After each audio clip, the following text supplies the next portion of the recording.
I'm always depressed. Except today. I wasn't depressed today because I got that cool reaction. Hey, Bob? No, Cad said I had a good day today, and he was right. Because he told me I was having a good day today. With no context.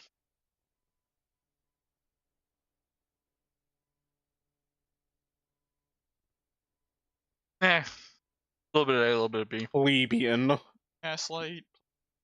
Dang.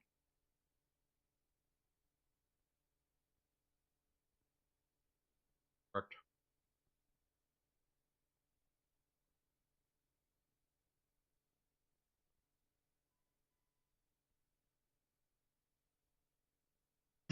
I like chicken. Wow.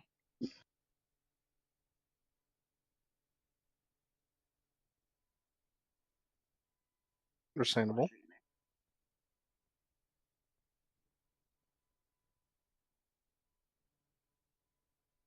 New stream rewind. As a channel subscriber, you can pause and rewind the stream to catch up on any missed moments. Yeah.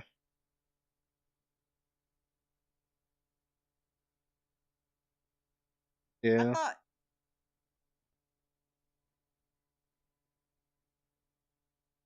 Nope.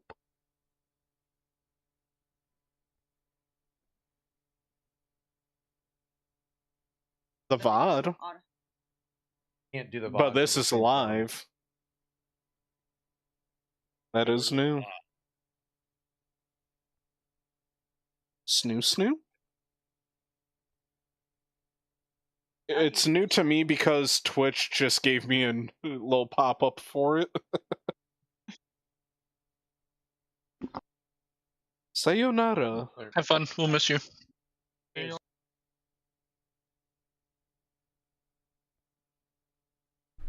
Hello, chat. How's it going?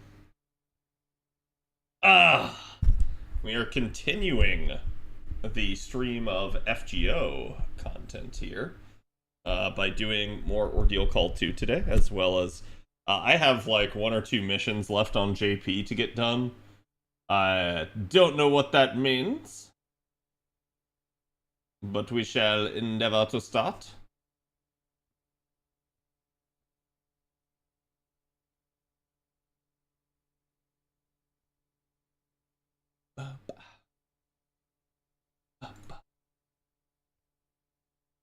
Hello, chat. How's it going, everybody? Hope everyone's weekend was fantastic. Let me zoom in here a little bit. For whatever reason, my camera likes to reset itself. Plus, we've had some power outages lately.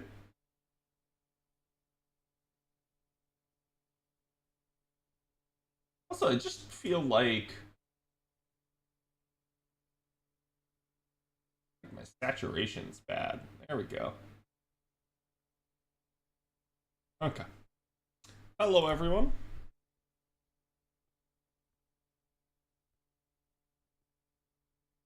Another unlocker for beating OC3. You can get the MP damage up for my sabers. Nice. I did want to make a brief PSA. This is the NA 90++ node at the moment.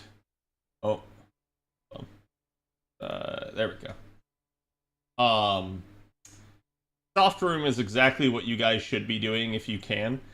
Most of you guys rolled for summer, so most of you guys are going to want to be taking the 60% point C. I'm going to say some of you maybe haven't, but the reason why I'm pointing this out is there's not a lot of people that actually have this up on support. I do understand some of you may not have gotten enough CEs yet. That's perfectly fine. I'm just simply pointing it out that I am taking as many of the point Cs as I currently have. I have an MLB of my own that is up on support. I am taking someone else's, and I'm taking a single that I got as a drop. So. And I believe there is still one more in the ladder for me, so I should have a second one.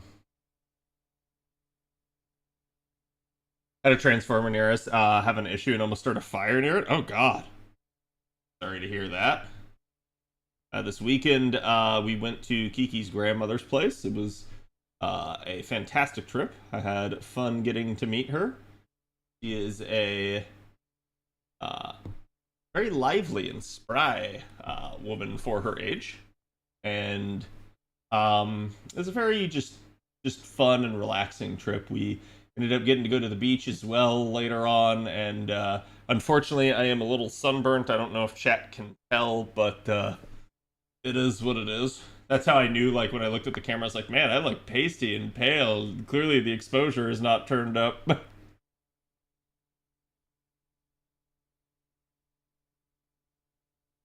didn't have MLB yet. Yeah, like I said, that's perfectly fine.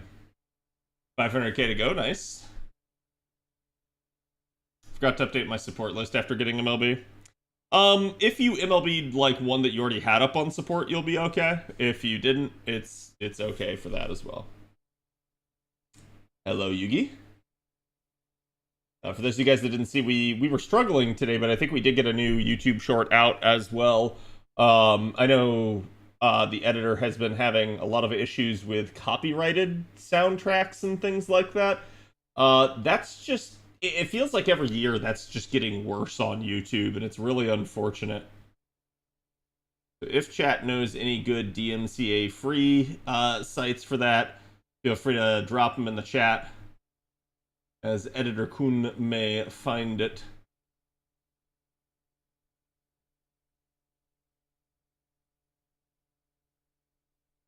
Look more red, I would say. I mean, that's how I am when I'm sunburnt, so...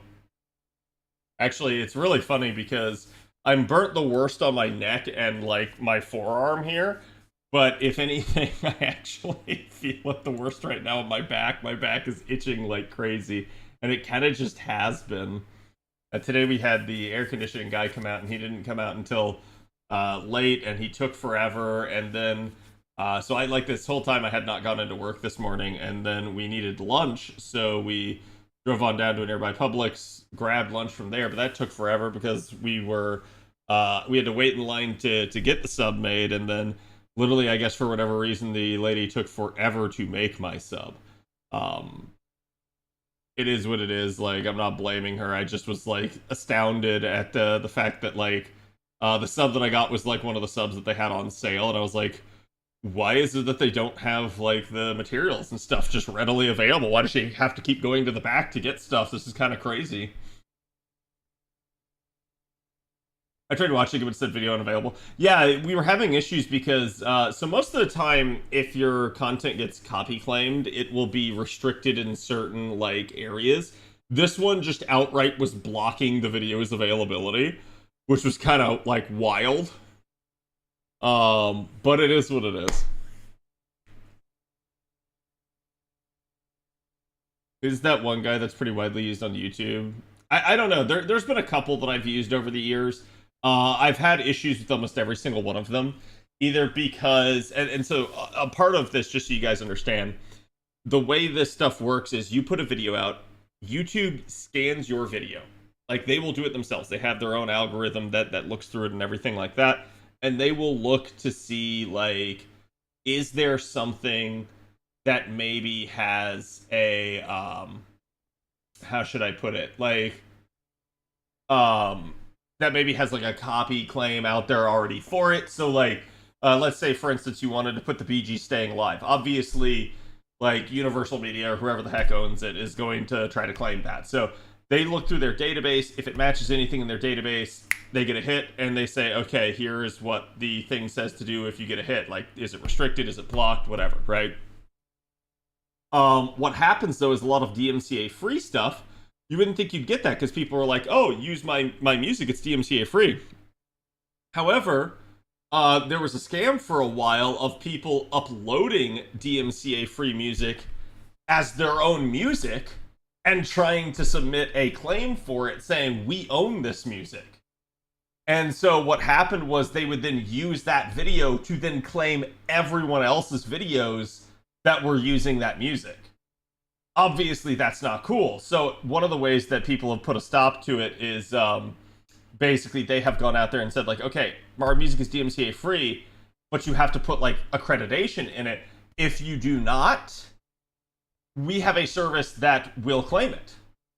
So it gets really annoying in that regard. And even if something's DMCA free, it can still be considered to be claimable. And I'm not above like giving someone credit or anything like that. I think that's perfectly fine and reasonable request.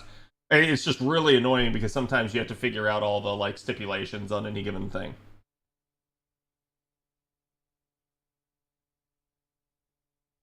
YouTube is using AI the worst quality for this stuff? Yeah. Oh, is this the new Linkin Park stuff? I still just can't seem to find the new singer to be, like, right?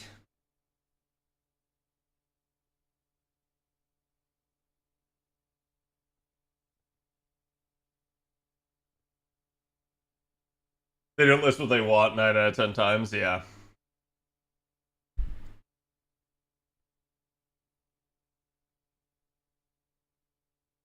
Ow.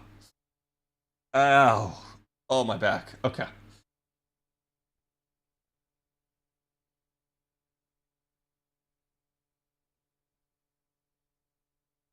Yeah, it's usually you have to do something in the attribution for it, and they usually will tell you what it is that they require.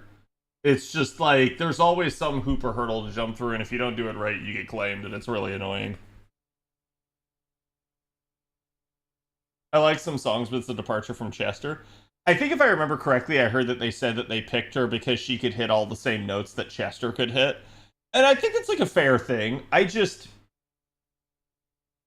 And I don't want to sound sexist, but it's like I do actually wish that they had stuck with like a male singer, even if it wasn't the exact same as Chester, right? Just in the sense of it does feel like it's a completely different vibe, and it doesn't seem to land as hard for me anymore since it's not a male singing it.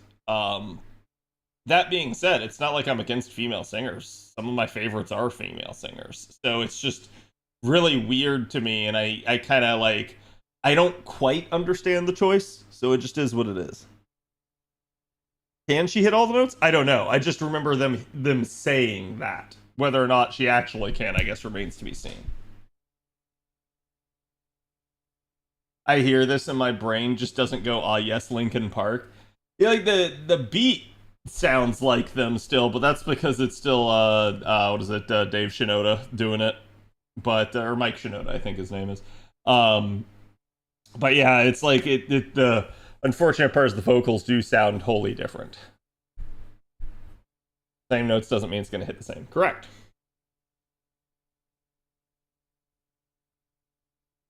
When is OC3 release date? Should be Wednesday. Wednesday is the new banner and the release date of OC3. Does anyone in chat know when JP anniversary starts? I was asking VIP earlier before that. I haven't had the chance to talk to Trubs, and I truly just don't remember myself when it actually does begin. Because, like I said, right now we are pre-anniversary for JP. Just all dead music. Yeah, I don't think that's a thing. Oh wait, no, hold on. Did my headset die? Is that what happened?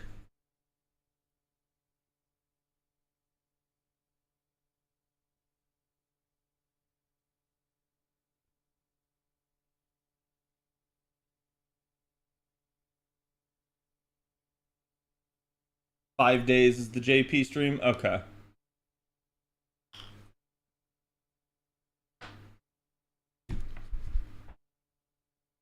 Playing Linkin Park 24/7. Yeah, and I know there was like a period there where a lot of people just didn't want to listen to Linkin Park because it hurt too bad. Like, a lot of people liked Linkin Park, and Chester's lyrics had always been showcasing his struggle.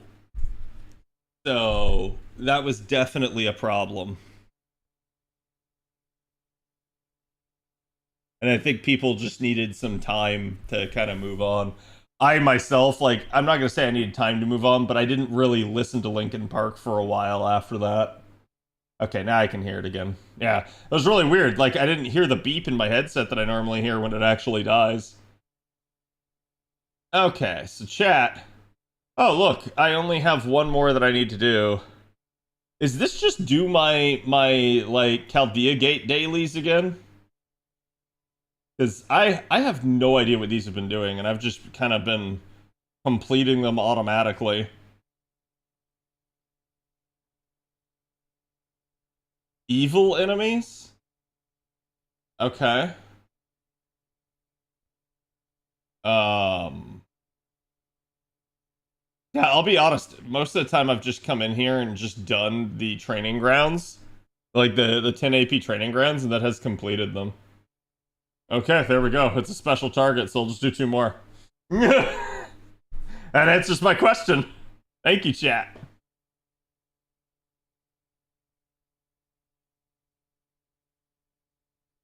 Not gonna lie, after what happened with Blue Archive, I'm a little concerned for the FGO Annie stream. I think I saw something about that today, that Blue Archive switched the way their gacha system worked, but I don't think you have anything to worry about with FGO. FGO has always been a bit of a monolith and a bit of an island unto itself. It's very unlikely that they actually end up doing like some major wholesale change like that at this point of the game. I do think it's weird that Blue Archive did, but I'm going to be honest with you, and I'm going to say that Blue Archive, to me, chat can disagree with this, but to me, Blue Archive has seemed to always just ride the wave of popularity of like 2 to 3 characters. And I knew eventually that popularity wave would die out. Like, there's only so long you can milk it. For instance, it's like FGO trying to milk like Saber for forever. It's like, yeah, I mean, you could milk it for a long time, but there's a point where people are like, hey, you got to do something else, right? Clark, I've got a manager from EA who came and pushed that change. Ew.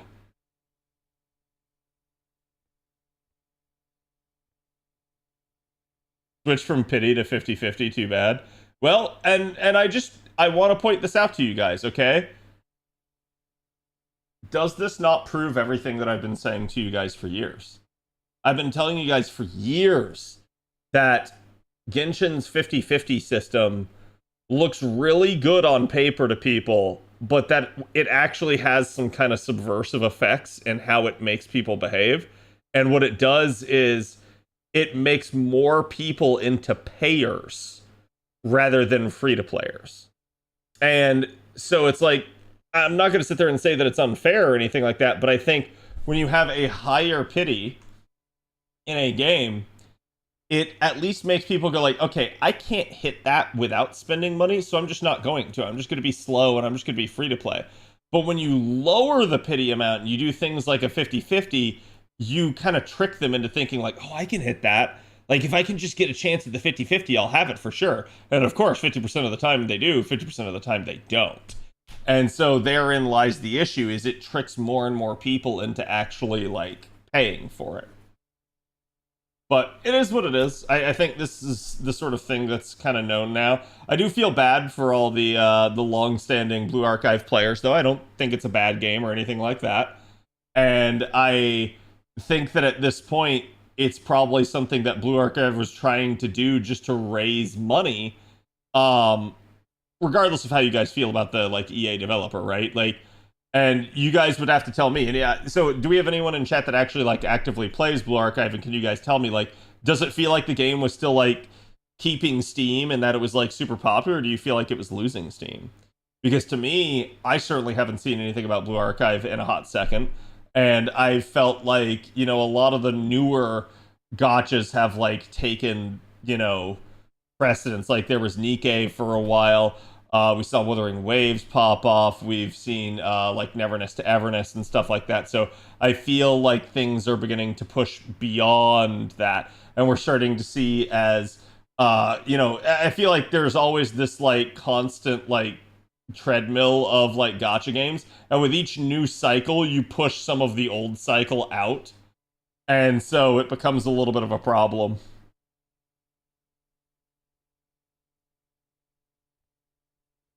Like with that HSR, I almost always have to go to the 90 rolls for the 50-50 to ever happen. Yeah.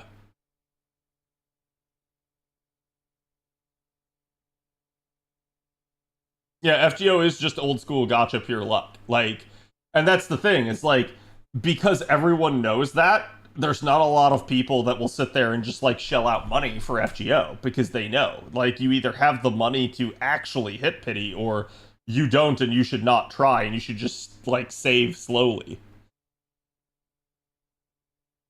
So the system, whether it is what people prefer, it is fair in how it presents itself. There's no deceptive like numbers or anything like that. Like, one of the things that I've always criticized Genshin for is the fact that they actually shift the rate. They physically shift the rate as you get closer to a pity amount. And that's kind of effed up, in my opinion. At least, that's been the rumor for years. I don't think it actually is the case. I think it's people calculating what the projected odds are, but it is what it is. It was still pretty popular to me, the streams. They do have a good amount of live viewers. Yeah, I don't think it had, like, completely fallen off or anything like that. I'm just wondering, had it fallen off enough that they were worried about the bottom line? And they were sitting there saying, like, hey, we need to do something. And they made a change, and the change that they made was arguably the wrong change, right?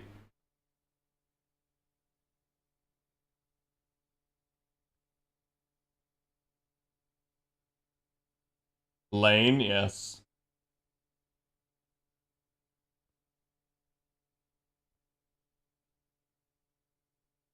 What a fucked up anime. I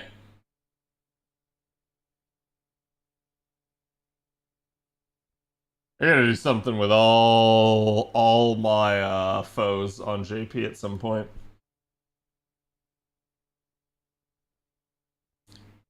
Okay, so that's basically... No, what? I'm so confused. Are we sure that this is evil, chat?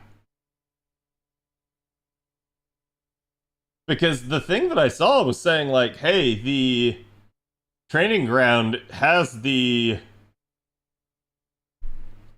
weekly target, but I'm wondering, maybe I got, like, this one instead of this one? And I've just had bad luck?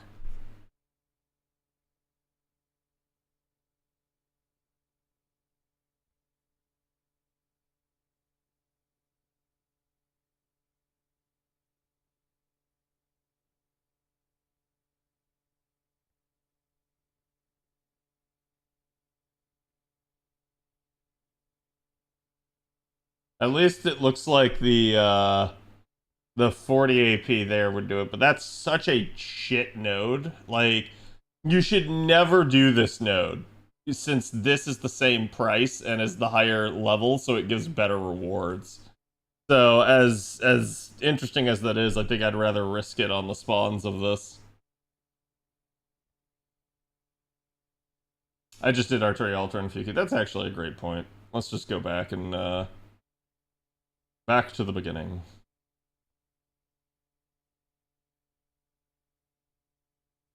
Like, is that it? No, that's not it, but that also counts. Let's see. That's 7, that's 6. I don't care about the difference. This is a consistent spawn.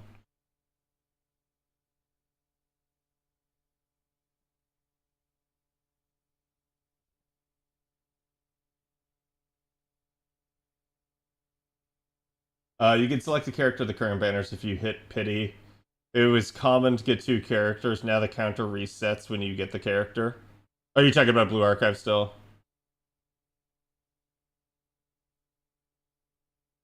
Part of the Blue Archive issue that may have led to this is the heavy player-based influenced gatekeeping. So the player-based growth may have stagnated, a thing we couldn't tell without internal metrics. That's what I'm saying. I don't think, like, that the game wasn't... Like, I don't think the game was on its last legs. I don't think the game was, like, super desperate. But I think they maybe had some cause for concern and decided to make a change. I think the criticizable thing is not that they made a change. The criticizable thing is the change that they made.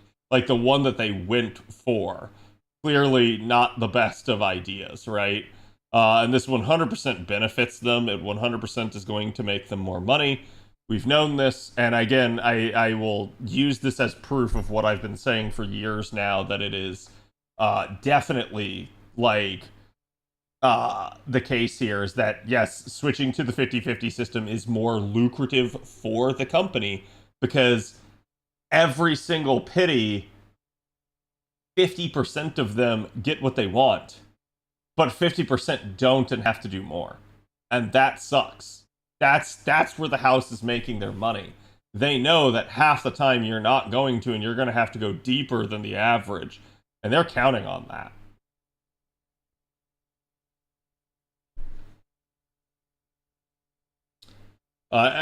I.e. FGO's 9th Anni pen coins fiasco from JP 2 years ago. Yeah, and I still hold this to be, like, self-evident that, obviously the problem is not that they implemented the 4th and the 5th append. The problem is that they did that without still having the system be fixed, right? We've known for a while now that, like, that system had problems. They had addressed that in an interview. They had said they would fix it in an interview. A year had gone by and they still hadn't fixed it or acknowledged it, and then anniversary comes after that, and then they add the 4th and the 5th append. So that's where the problem was. It was that they were looking for another way to make money off the system that they had promised to fix and would not fix. So the lack of fix is really where the issue always had been with the coin system. And I still, like, I think I've always tried to push back about the idea that, like, the coin system was bad and, like, appends are bad and things like that. It's like, I don't think any of that's true. I think they absolutely knew what they were doing, though, and they restricted the rate so that they would absolutely be able to host people.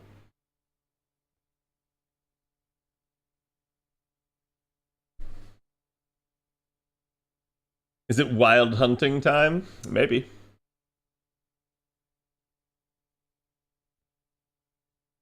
Any 11th Anni predictions?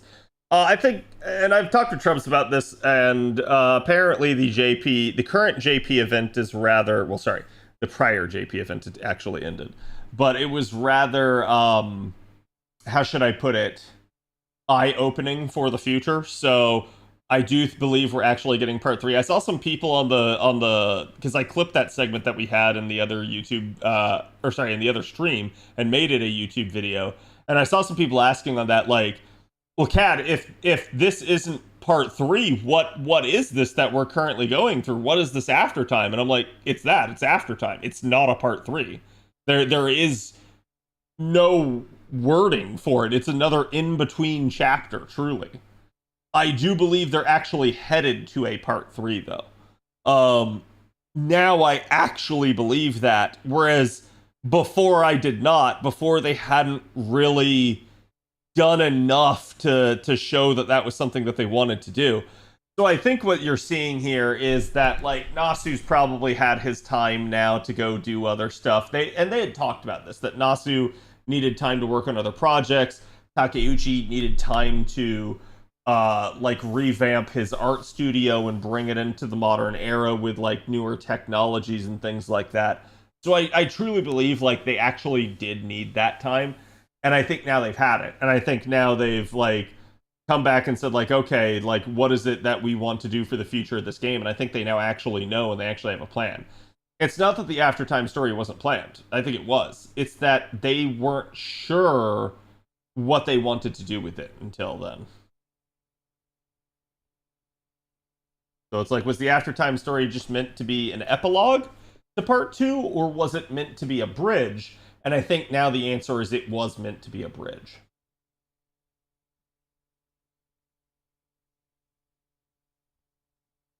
You like the story in the Summer Cat? I thought it was good, if a bit glazing, but they really stretched the last New Days. Yeah, that's, to be fair, that's how all the summer events have felt for me since, like,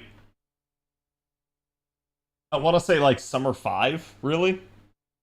It just felt like they have, obviously there's good story and there's things that matter that are important in it, but it feels like a lot of it is padded with fluff and, like, exposition for characters that don't get very much in the normal course of things.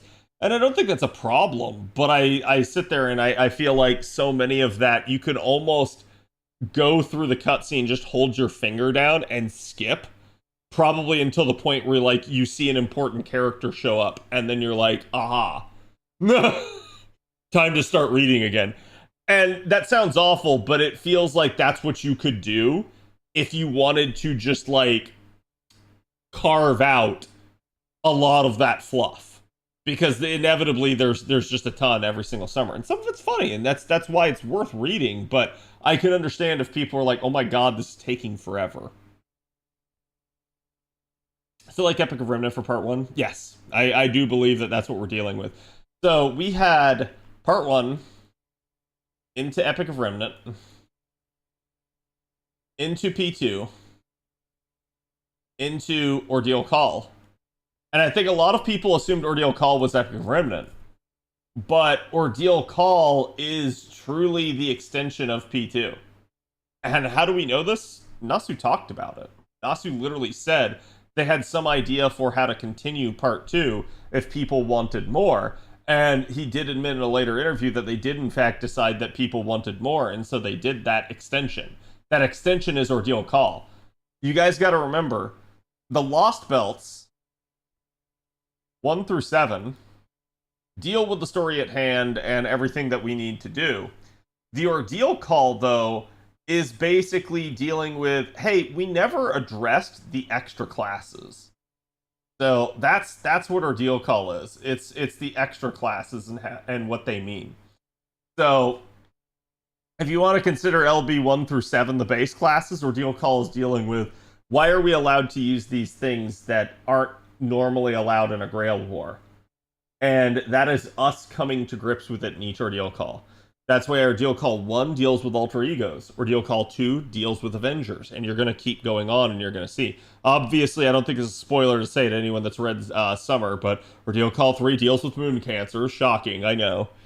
So you're getting that explanation, you're getting that justification. As for why we are having to justify it, you will see in the later chapters. But yeah, so this is basically Ordeal Call is the extension of Lost Belt. So if you want to think about it this way, you have, I'm just going to call this Solomon. And then you have Epic of Remnant. And then you have Lost Belt. Okay, sorry. I guess the correct term, now that you guys have actually read the summer event, is Cosmos in the Lost Belt. Okay? Cosmos in the Lost Belt is Lost Belt 1 through 7.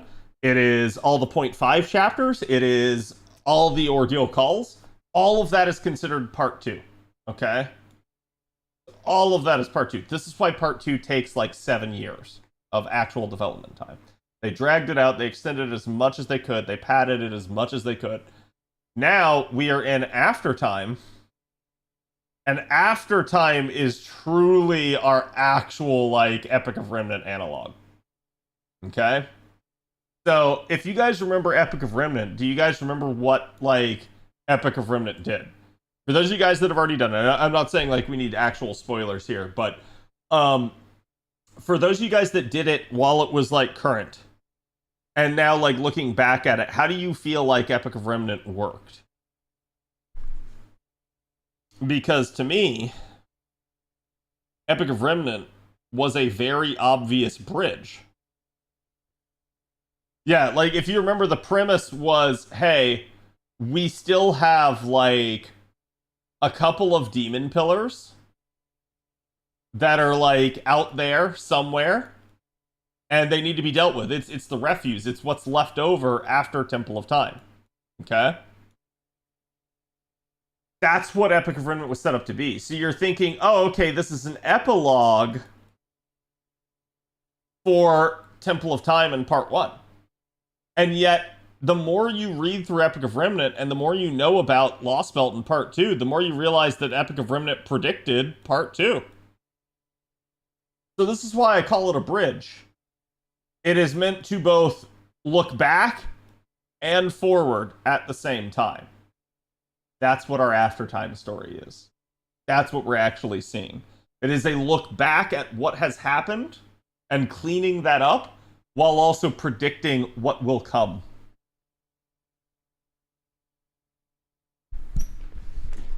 Whereas Ordeal Call was never that. Ordeal Call was always just an extension of the story.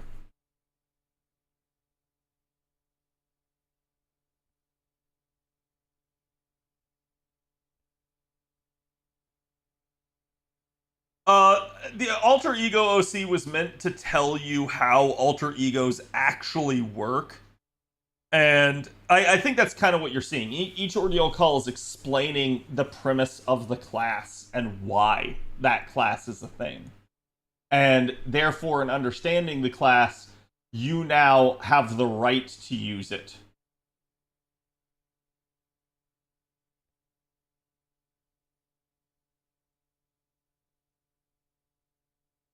This place is what called a Lost Belt? Yep. Crazy for an 11-year-old game. I'm hyped for it. I think, and I've likened this numerous times to things like League of Legends and stuff. Okay, League of Legends is one of the longest running. I think there's two that we can really look at: World of Warcraft and League. Both of these games are some of the longest running live service games. Why do they keep going? How do they keep going? What do they do? If you want to know how to sustain your game, you need to look at these two games and understand them. And I truly mean that. Technically, you could argue there's like a couple others there. So like another one, in my opinion, would probably be Counter-Strike. Counter-Strike's been around a long time too, and there's pretty obvious reasons for that as well. But when you start looking at these, you have to realize that there's a couple of like core things. One is constant development and a vision to move forward. Sometimes the changes that get made are unpopular and they are bad. And so it always takes a developer that's at least willing to either hit the reset button or admit that they were wrong. That's what keeps your game going over time. Keeping the development strong, keeping players invested, and making changes to mix things up. If you don't do that, your game will die. And again, like, we could throw out things like Overwatch and other things, but ultimately, to me, these are like your three big ones. They are the originals that were first established and predate a lot of the like current trends and things like that. And yet they have adapted to current trends. They have adapted, you know, things from other games and stuff to help reinvigorate themselves. So the idea here is that if FGO wishes to become like these, it needs to learn some lessons from them. And I do think that they understand that, and I think that FGO is trying to do things, but ultimately, you have a problem. League of Legends cannot become World of Warcraft. World of Warcraft cannot become Counter-Strike. Like, you can learn from them, but you can't completely emulate them. You still have to you have to take the lessons that can be learned there and apply it to your own platform and your own game. FGO cannot become something that is not FGO. And I do see people asking for this from time to time. There are people out there that want FGO to actually be something it is not. They want FGO to be like Genshin, or they want FGO to be like, I don't know, like a fighting game or something like that. And it's interesting to see these takes. And I'm not saying you can't have a Fate game that is like these things, but ultimately, FGO has to remain like FGO, or it will lose all of its popularity. And I'm going to use the Blue Archive example here. This is what happens when you fundamentally change what a game is and how a game works. You lose your community. We don't know if that's going to happen on Blue Archive yet, and I'm sure those players are going to like rise up and have a lot to say about that. And we'll see whether or not that developer is smart enough to realize that they've made a mistake and change things. But ultimately, as you look at that, you can see that's an example of what not to do. That's a polarizing change that's going to piss people off. Each of these other games that I mentioned survived their polarizing changes. They still made them, but they survived them. And you need to look at how they survived them. Because when you have a long-running live service platform, you will make a mistake. It is inevitable. Nobody's perfect. So eventually, as a developer, you're going to do something stupid that your fan base doesn't like. It's all about how you respond to it that will keep your game alive and keep it going. 5 versus 5 Overwatch. Yeah, I mean, I'll be honest. I'm I feel like, hear me out on this. This may be a bold thing to say. I feel like Marvel Rivals would not even exist if not for Overwatch choosing to make 5 versus 5 and not do like PvE.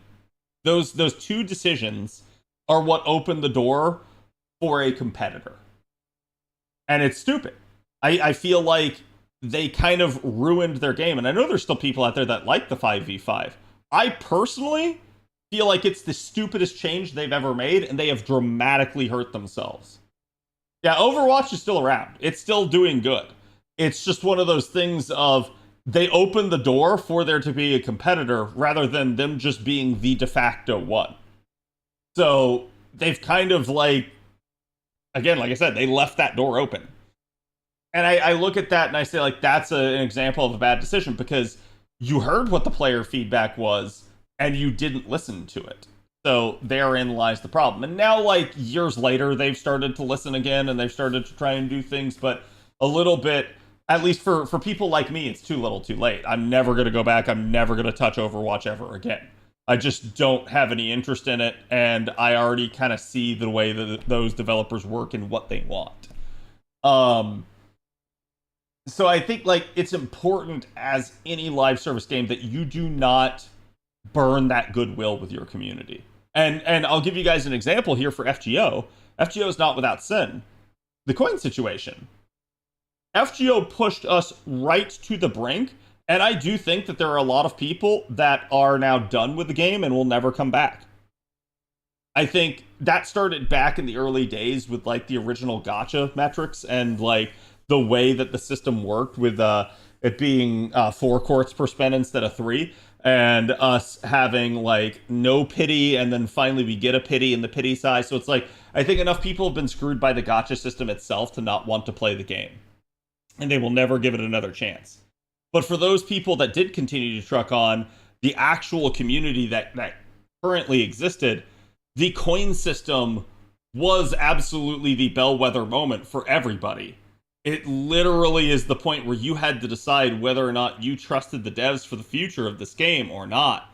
And a lot of people, I think, got burnt bad there and did not like the way that that was handled.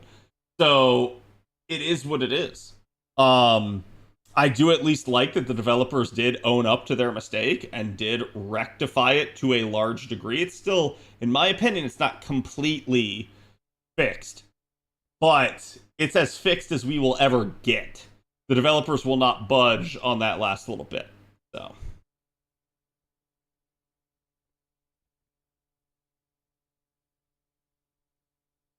Yeah, Overwatch will probably make a final fuck up at some point. I do agree with that.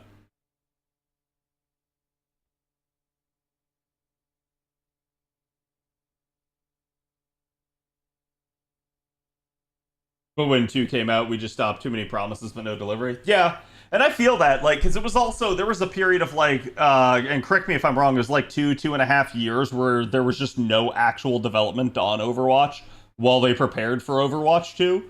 And all that actual development ended up going to waste. Like, they did not actually deliver on pretty much any of the promises. They just slapped the 2 on the name and said, here you go. And to me, I still actually think they could be class action just for what they did, but it is what it is.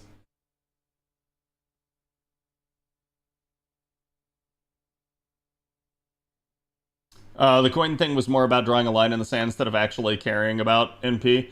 Yeah, and I've said that before. It's like, truly, it's not that they added the 4th and the 5th pen that was the problem. It is that they did not fix the system as they had promised, and then they tried to change the system again without having fixed it.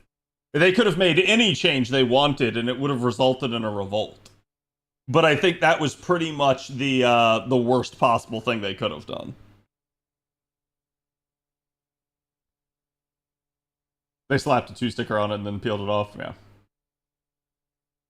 Okay, so we are back to NA. I have finished JP for right now. I still have the CQ here, but as you guys can see, we have a short 36 days remaining to complete that, so this seems like prime time for our dear Call 2.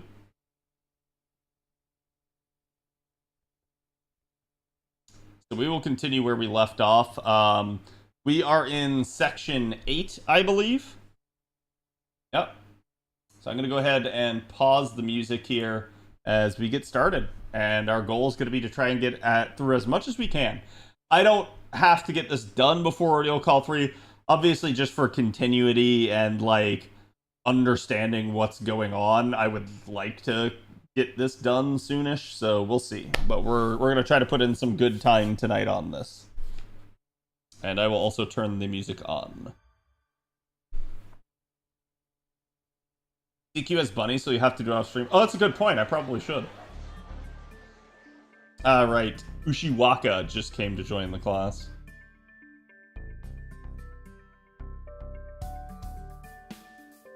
Ushiwaka Kagekyo.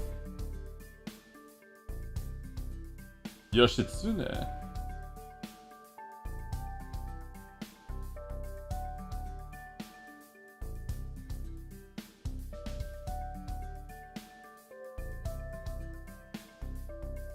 I was gonna say, I like that we still didn't ever find out what Oruta's, like, first name was.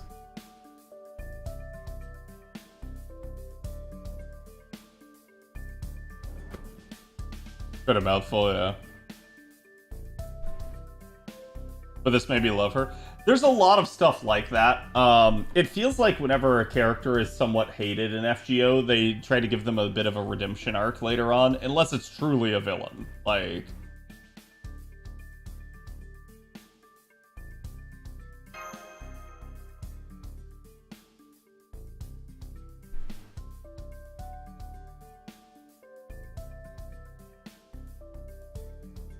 Oh, how am I hearing you?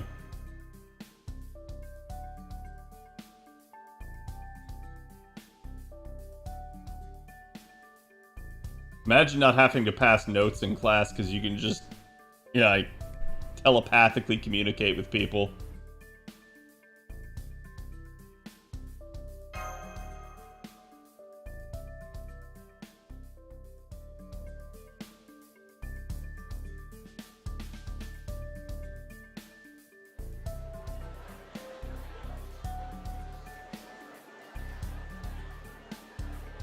That's kind of badass.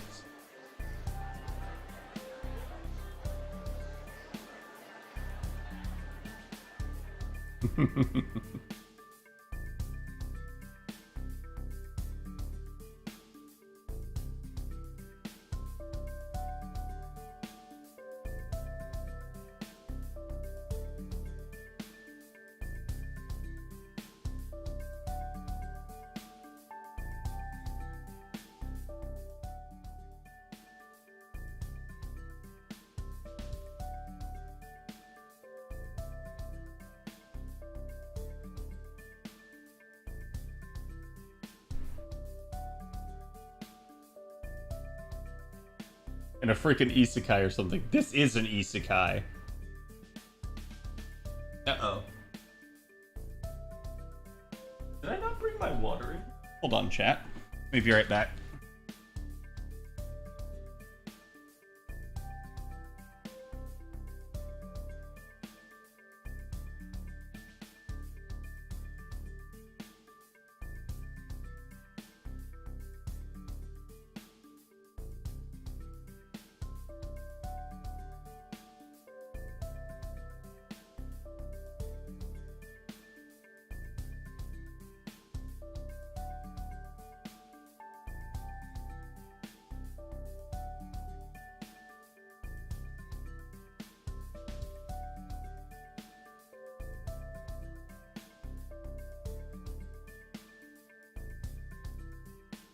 Okay. Sorry about that, guys. Did you guys actually know Cat is 5'5"? Yes. Yes, I'm actually 4'4".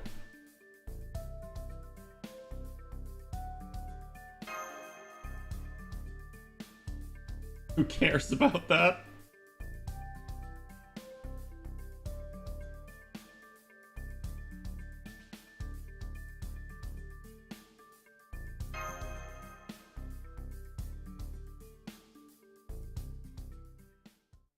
Every part of FGO is an isekai, I know.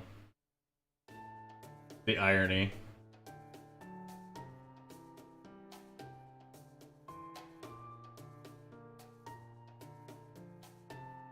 Makes me wonder if she's doing something in the school. Especially since she's not approached us to talk to us.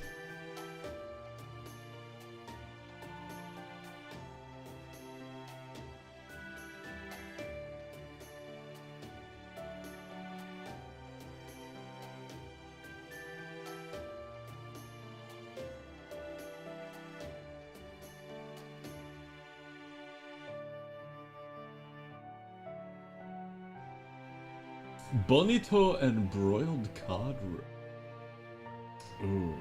Chat, which one do we go with? Do we go with the cod roe or the bonito?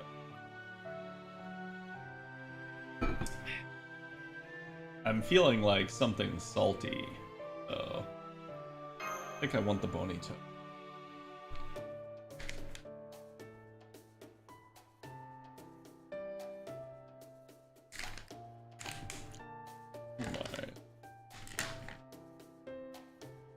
Fried chicken, rolled egg, spinach with soy sauce.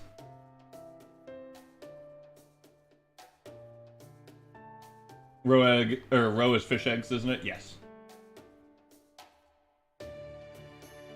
I believe bonito is seaweed, if I remember correctly. I may be incorrect on that.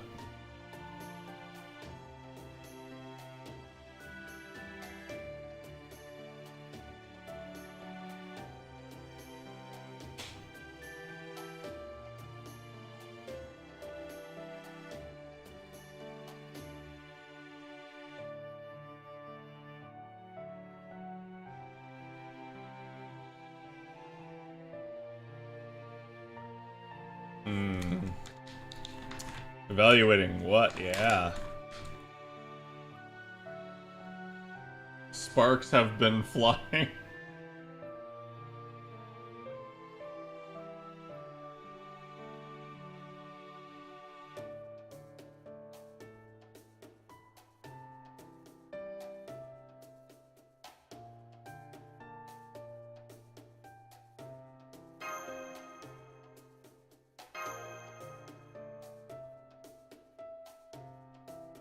A letter of challenge? Oh boy.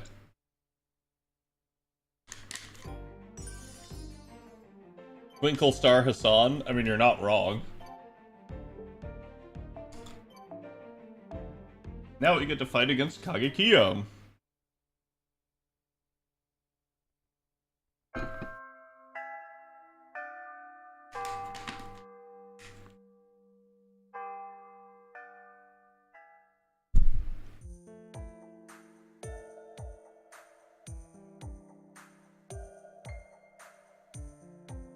Okay.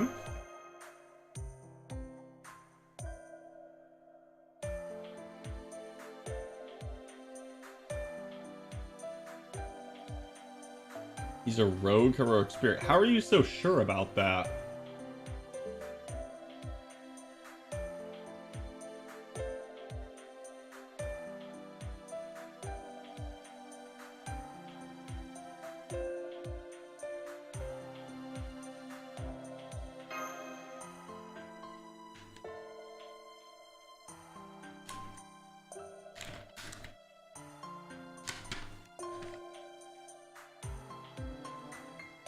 Well, you have a teacher here with you, at least.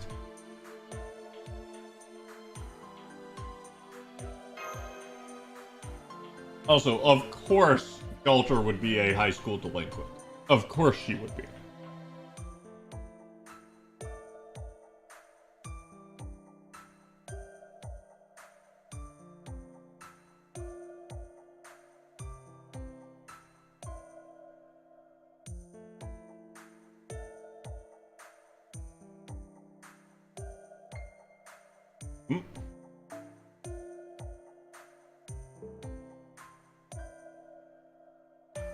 Hey, Moo, how's it going?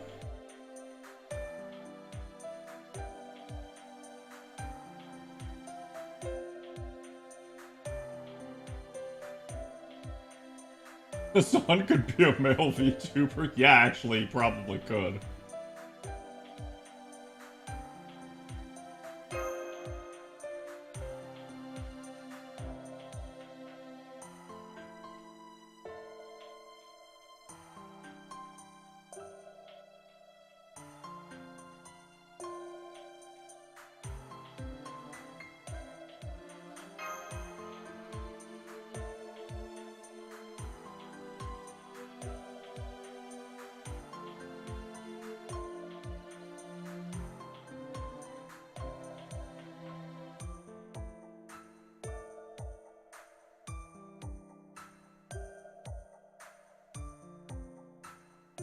Huh.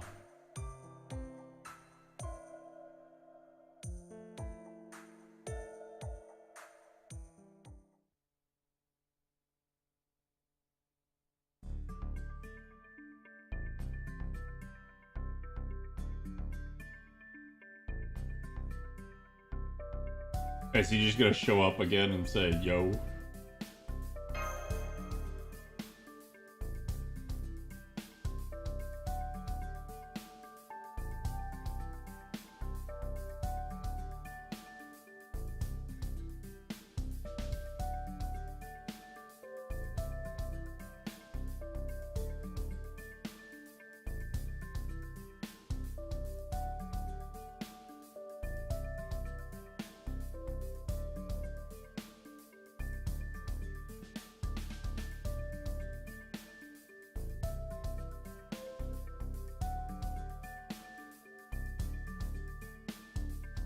Huh.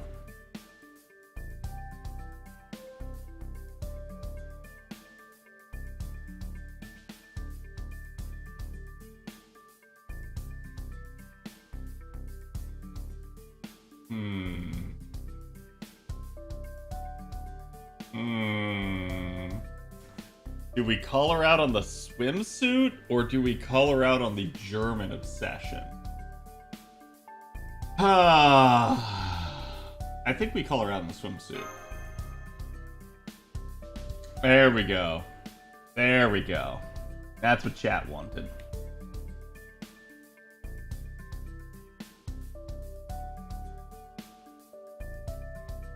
What 11th Annie has? Yeah. Chat keeps asking me. I truly, like... I have no actual idea what they're gonna do for 11th Annie. I can only guess. It's like... And even then, my guesses... I don't feel like my guesses are as informed anymore. Because the devs have done so much weird shit.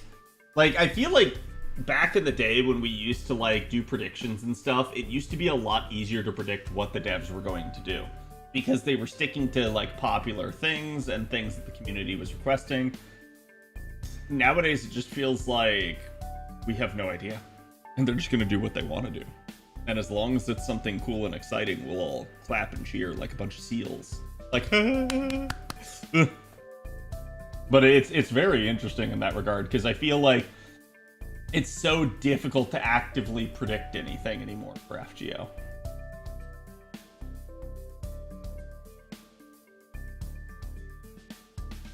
Yeah, I mean, we might end up getting more of the Norns, but that is what it is. But it's Merlin in formal Japanese wear, yes. Which has been funny. I've been watching a K-drama with Kiki, and it's been very interesting so far, and it is hilarious, at least in the, like, stupid, like... It's not a complete rom-com, but it has some rom-com moments, and they keep, like, pitting two characters in particular together, and it's hilarious every single time they do, because both of the characters are older, both are single, both had unrequited love, and both just sit there next to each other talking about love and how much they have in common, and neither of them seems to have feelings for the other one. And it's, like, so hilariously stupid. The way they keep playing it.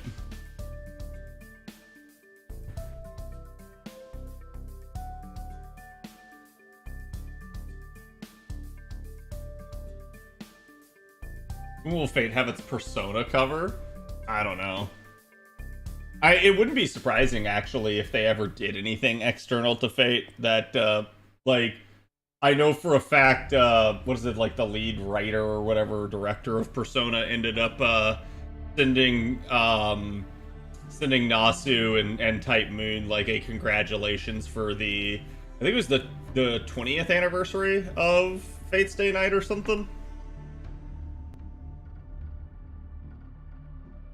Like, he was one of them, what's his face,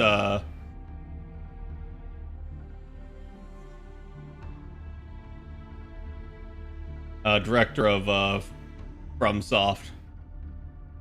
Why can I not remember his name? Miyazaki. There we go.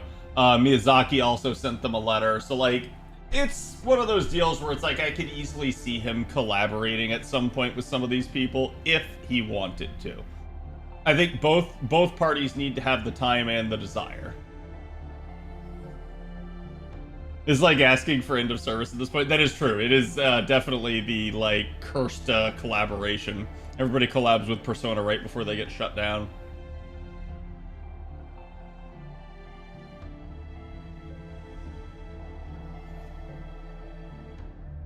That being said, I'd love to see, like, Tight Moon collaborate with, like, the Persona people to make, like, a RPG-style game that's similar to how they did, Metaphor. Or, like, I'd love to see a Souls-like game similar to how, we've seen Miyazaki collaborate with other people before. And we know for a fact that Nasu loves Souls-like games. He just raves about them.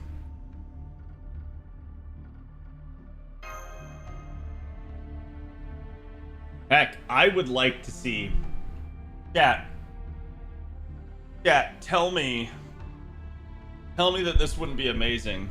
You get... And I'm sure someone here is going to scream at me and they're going to be like, no, Cad. But you get the slice of life style of, like, an RPG and stuff designed by the Persona people.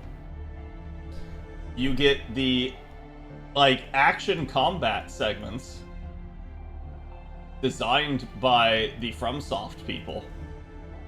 And then you have a collaboration on the story between Tight Moon and Yoko Taro. My god, it's like someone put the Japanese Power Rangers all together in one video game. Didn't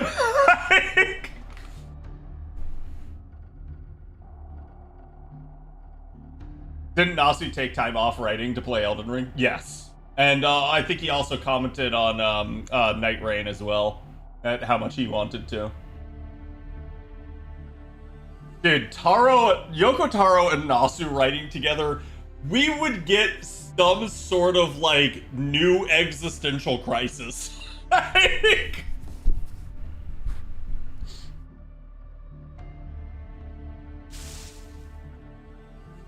I feel like you'd get too many cooks super hard. Probably. Like, in actuality, that's probably what happened, is the egos would run into each other.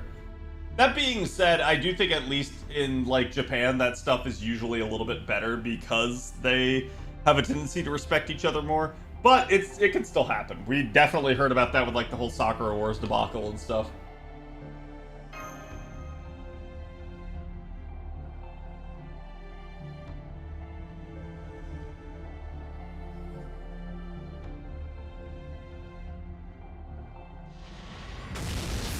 Come at me, brah.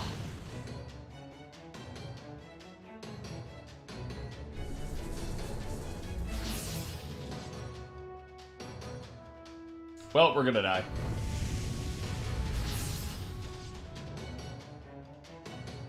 I'm gonna get some servants with some ass. To be fair, I assume that the servants do in fact have ass. You just can't tell because it's 2D. Okay, so we can do L'agrandement du Haine with no upgrade. Salad Larry with no upgrade. Well, that would just be cheating. So now we pretty much have to do Saberface only.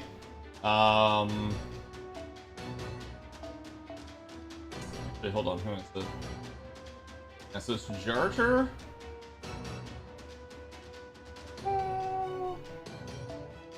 Plug her in there in the back line just in case.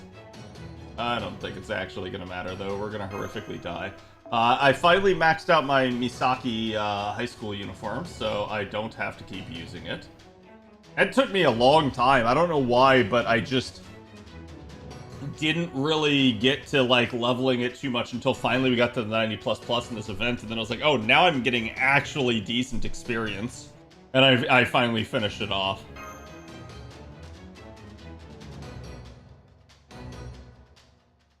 But yeah, I still would like to see like a collaboration between at least like 2 of those people. It doesn't have to be all 4, but I would love to see like again like Miyazaki with Nasu or something like that. Like I feel like that would be a really interesting thing.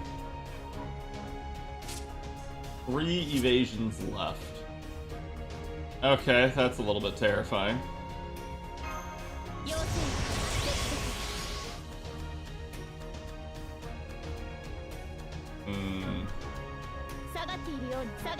No point in doing a Jolter one here. Gonna dodge again, watch.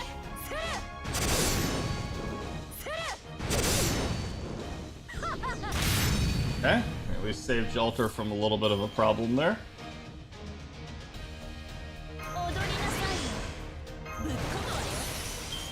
Ugh! That's so bad, I have no stars to give.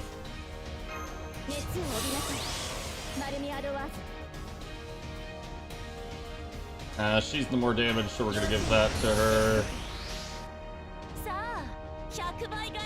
And I'm not gonna bother with the other Buster card here. He's gonna launch it, this will put a buff block on her, should stop any pesky evasion from coming back. And we'll use the 2 arts cards there to hopefully get decently back. Yes, good. We're gonna get about 85, I think. Oh, 90, sweet. Okay.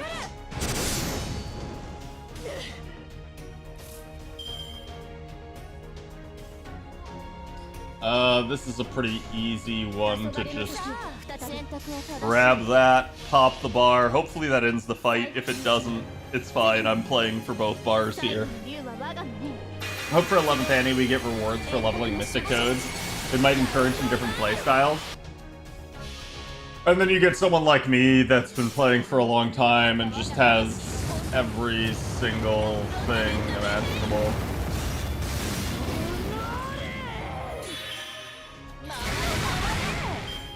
Did I have Involved Pierce equipped her? Oh, I think I did. Yeah. I forgot about that. I forgot that was, like, it's been sitting in my build the whole time because everyone keeps having invulns and evasions. It's so nice if you don't know what's in a node or you're not sure how a fight's gonna go to just run in with Invuln Pierce for that exact reason. Okay.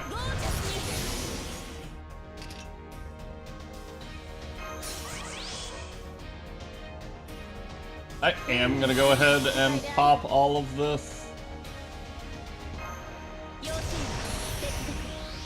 Just to get the buffs out in the party.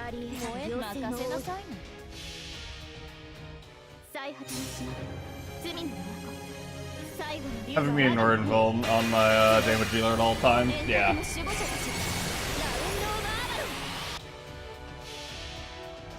It is nice though, once you get buff block on an enemy, unless they have like break bar specific effects that go right through it, very difficult for an enemy to get anything going then after that point. There you go.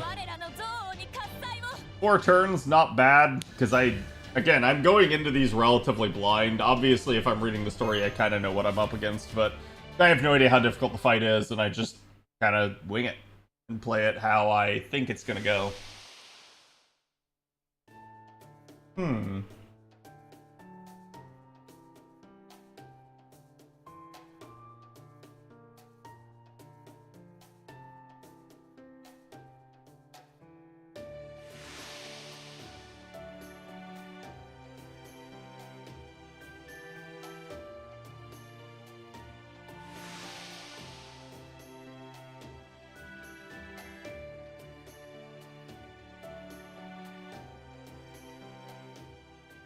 I like how she's just hitting you with that, like, 1,000-yard stare the whole time.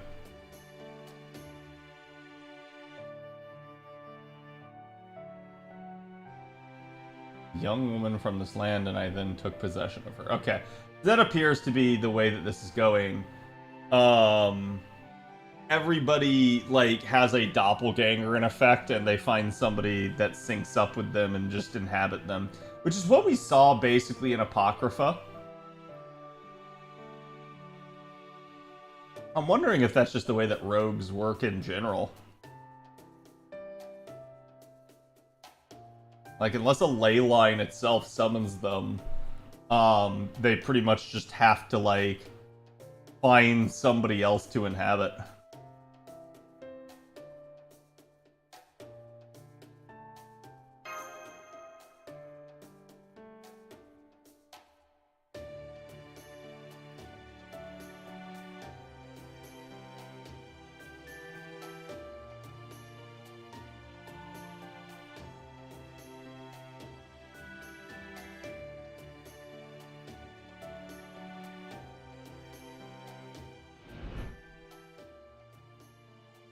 The way forward will open once all 7 trials have been completed. Yep.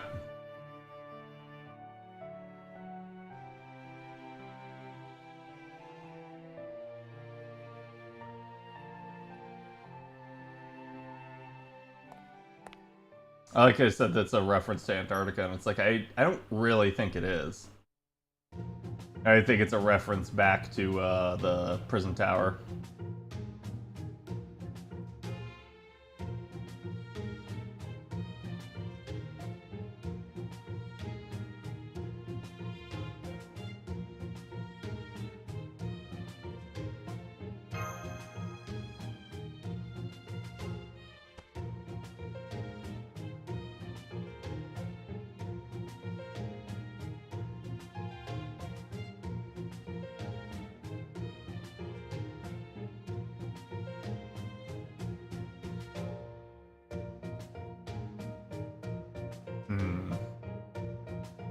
Man, you're a tough customer, Hassan. No, I don't think we're gonna say that line. That line sounds stupid. Hey, what's up, Erd? How's it going, bud?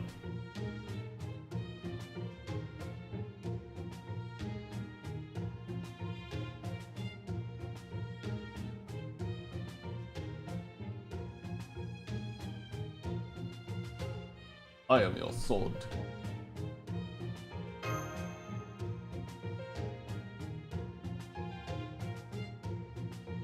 Rin's line in the new collab. I haven't seen any of the new collab, and I'm at the point, I really don't think I care what Honkai Star Rail does. It just, to me at this point, Star Rail just seems like it's a shitty ripoff of FGO. It's like, yes, it has 3D models. That's the only thing it actually seems that it has going for it.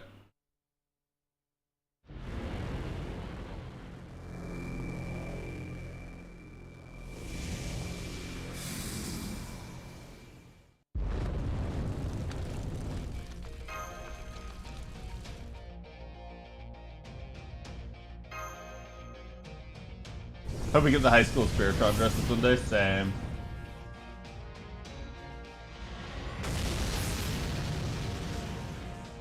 The gameplay of that new mode, at least. I have not seen any like new content for it. If that's the case, it's definitely something. Like, I don't think any game is ever above like learning from stuff. I personally don't see the reason to play it. Like, a lot of it seems to be derivative of FGO's actual system, and I just infinitely care about the Fate characters. Every year we hope more costumes come out. Yeah, I think like that's definitely been a main request of a lot of people. I've said this before, and I know it's not a popular opinion, but I feel like if FGO ever really just wants to print money, they can just essentially start monetizing costumes and stuff like that. But that's a slippery slope, as everyone has indicated. Okay, we're just gonna Jar Jar our way through this.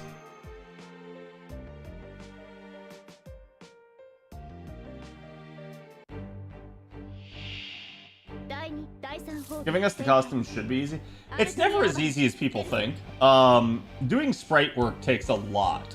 And the idea behind it is, like, if you have a 3D model, okay, you have a body that's intact, and what you do is you basically map the animations and everything for it. So then if you want to change out their outfit, all you have to do is put a new outfit on them. Okay? Like, let's say this is like the new shirt or whatever, right? And that's all you do. And it's like, oh, now we've added a new hat. But it doesn't matter because it's already mapped. So it's just the same animation playing.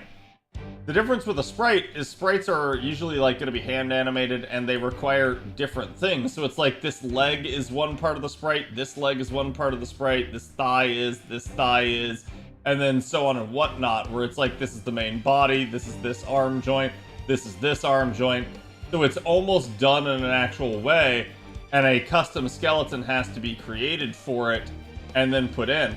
So because this is 2D, all of this has to be remade and reanimated in effect. Now, it probably can be applied to a skeleton to a degree, and I assume that is what they do. They treat it almost as if they would a 3D animation. But yeah, it's a little bit different in that regard because they actually have to remake each sprite piece individually, as opposed to just being like, oh, we have a nude base model for 3D, and we just slap a different outfit on top of that model. That's why I've said before, it's like, there's a little bit more expense in making a 3D model up front, but that expense pays for itself over time the more you do with the model. And so it's very interesting to me in the sense of, I'm surprised that, like, we went with the sprite model for FGO years ago. I'm sure probably to some extent it cuts down on like asset size and usage, but it's definitely cost them a little bit on the back end of like trying to come out with new outfits and stuff. It's definitely one of those things where I think that's why you see so many modern games going the 3D route and straying away from these sorts of like sprites and stuff nowadays.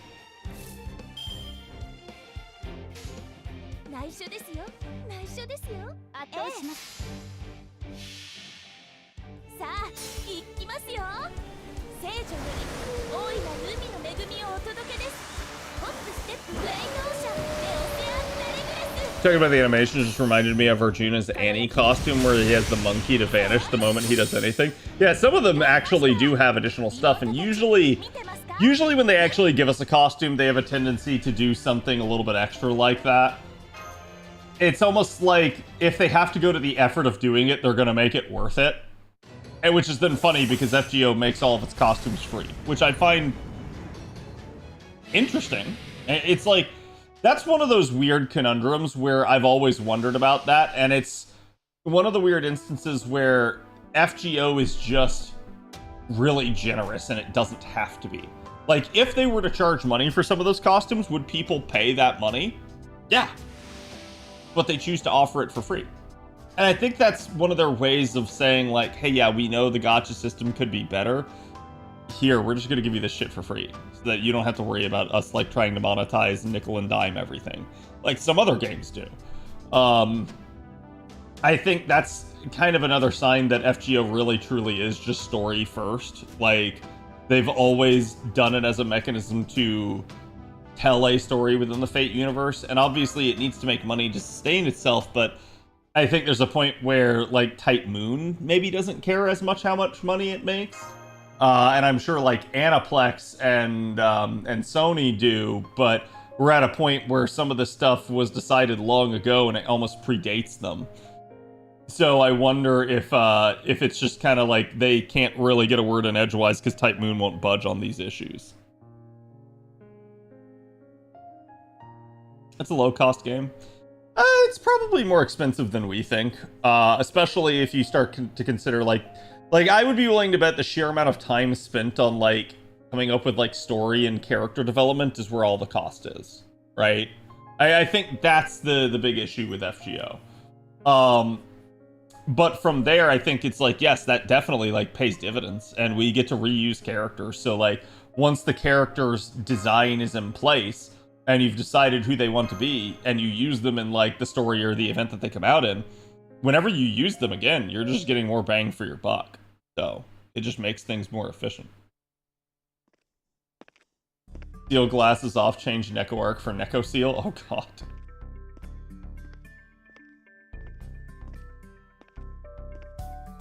In the FGO subreddit, I saw a post of someone asking about the gacha, and one of the questions she had was, if she had to pay real money for outfits like she did in other games. For a long time, I've only played FGO as far as gacha games go, so that just astounded me. I've never understood people who say that this isn't a free-to-play friendly game. It's very interesting to me because there's definitely some games that I would say do it better than others. Like I know like Azure Lane back in the day made most of its money on skins, but you could pretty much get any character you wanted over time. Because I know they have like the building style system, and I know that's the original way that Girls Front Line worked too. Whereas like comparative to like something like Nikkei, I know Nikkei has a tendency to charge like a lot more for their skins, and the skins also seem to be the way that they make money. But I think that Nikkei also makes money off the gacha. So it's interesting, and I've said this time and time again, I think we can compare all these gachas across the board, and I do think that there are some that are worse than others, but I also think that people have a tendency to stand for like their favorite game that they like, and at the end of the day, it really doesn't matter. These gachas all do get their money somehow. Like, they have to stay afloat, right? So like I've seen people like compare like the Genshin system to FGO and be like, oh, it's so much better. And it's like, well, yeah, but then FGO gives out way more currency. So in the end, it ends up kind of equating out. And I think that's ultimately where I still have that point to make to people is that, like, yeah, it doesn't matter. A gacha game can be more generous, like, up front with its, like, actual system. But then if it nickel and dimes you on every other thing, like it charges you for skins, it charges you for, like, the Welkin Moon and stuff in Genshin, where that's functionally your login bonus. Or it has a battle pass or some other like in-game currency related thing where it's like the way to accelerate things is by paying for it. You start to realize it's like this stuff adds up, and that is how they're making their money back. So I think what ends up being best for the player is just more or less a personal preference, and it literally just comes down to like, which system do you prefer? Which one are you willing to tolerate? Like, do you want FGO's fair but brutal rates? Or do you want, you know, a lower rate and a lower pity, but then everything is going to cost you money if you want to do anything beyond what, like, the base currency that it gets out is? So therein, I think, is just, it's like, which devil do you prefer, in a sense? And that's what I've tried to tell people before, is, again, it's just, these games will always make their money. The house always wins.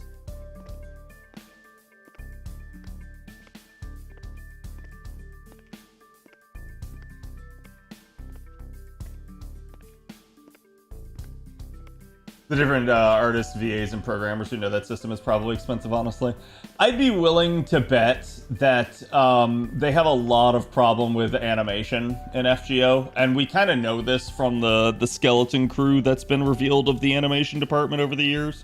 And I think that's been one of their major issues, is finding people that can actually do sprite work and do it in the Unity system, because I don't think the Unity system is super popular in Japan. And so it probably results in a little bit of a, like, scarcity issue.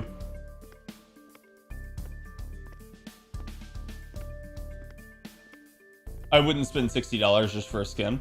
I agree with that, but I think there are people that would. And that's exactly why they do it, right? Like, the second there is a person that is willing to spend that money, your argument becomes invalid. Not in the sense of, like, is it right to do that? No, I agree with you, right? Like, I wouldn't spend $60 for a skin either, but the second someone will, the company's justified for doing it, in effect.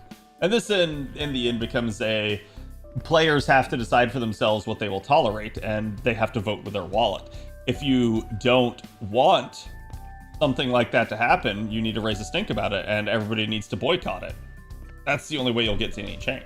Like, again, we were talking about the Blue Archive situation. That's literally just going to be a case of, that's up to the players. The players either have to make a stand, or their game will forever change, and they will never get back the game that they had. And that's a decision that they have to make. And unfortunately, if enough people decide, I can tolerate this change, the game has changed. That is the issue that you run into. It's all lovers at the end of the day. Yeah, exactly.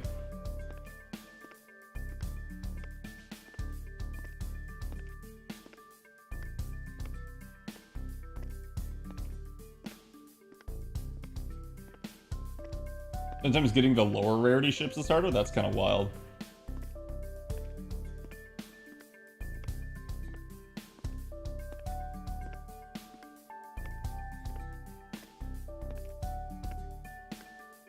If a game story character is engaging enough, people will pay. Games doesn't have the best gacha system. They still make bang. Yeah, and I think that's an important thing. Is like, and chat again, like we were talking about $60 skins. You think that's bad? Let's go look at League of Legends. You want this skin? Pay $500 for all the bells and whistles. And people rioted. People were upset. And people still bought it. But Faker, yeah, see, exactly. And that is the problem that you run into. Like, so it doesn't matter. It's like, that's why these companies do this stuff. As long as there is somebody that is willing and they can make money off of them, they don't care. What's the saying? A fool and his money are easily parted, right?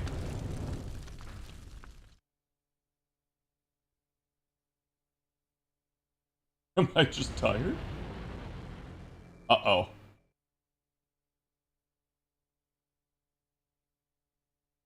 I'm so sad because this is basically teasing Boudica Avenger, and we still, to this day, don't have Boudica Avenger.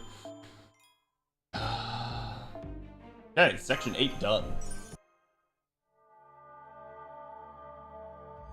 The Steam version is getting review bombed. Yeah, and that's what you have to do. Like, people need to just boycott Blue Archive. The problem that you have is, like, if you boycott Blue Archive, do you bring about...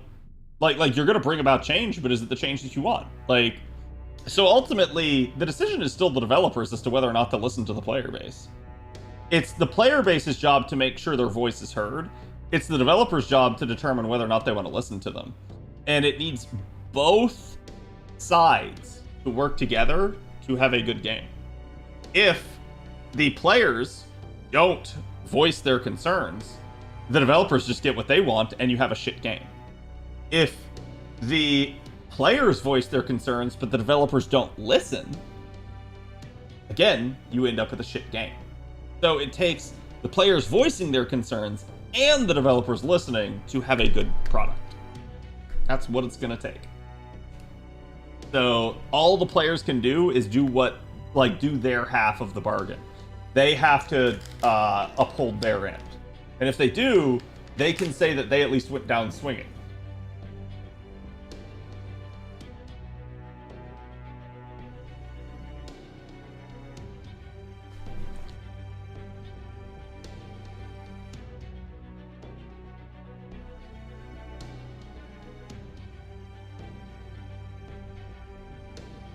Still waiting on Boudica Avenger, yeah. And she gets a lot of, like, appearances, but never actually gets anything herself. I would love, like, even a Boudica Summer. That would be really interesting to have her get some story. She always feels like she's the second fiddle in the story and just, like, a supporting cast, never the actual, like, focus.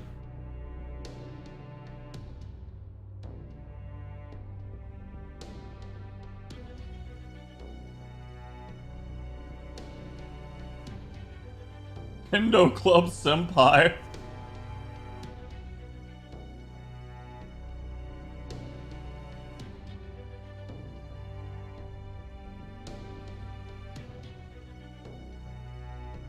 A love triangle. No, where's the answer for yes? We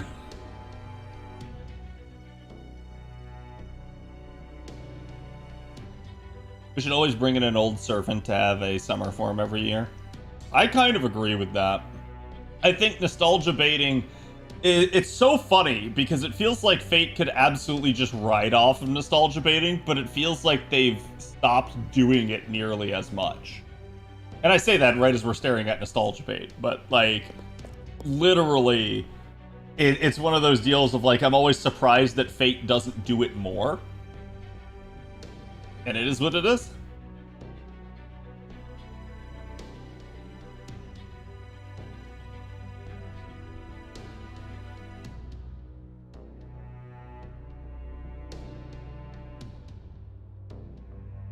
Or I, for that matter. Because they're both brutal and bloodthirsty, and they're very laconic.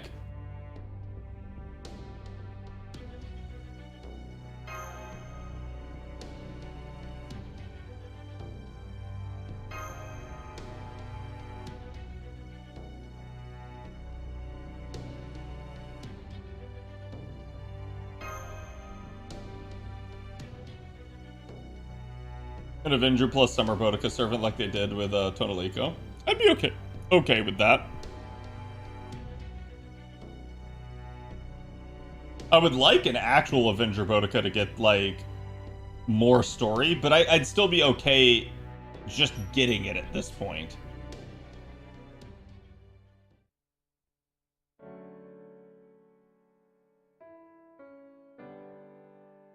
Oh, Hot Pot? Oh. Yeah, I will. I want Hot Pot. I prefer it to not be done all the time. Yeah, I agree with that. Like, there's a point where it's too much as well, right? Beef or pork? Indeed.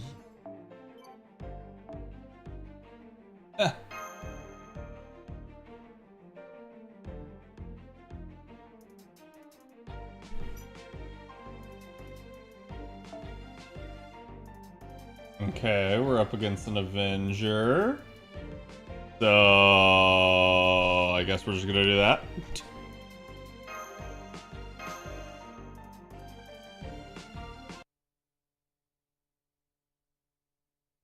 And if it's just more of the, like, flaming hands and stuff, I'm just gonna rotate.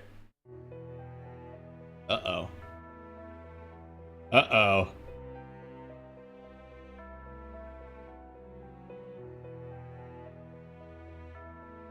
I need to kill everyone in Rome. I actually like this turn of events.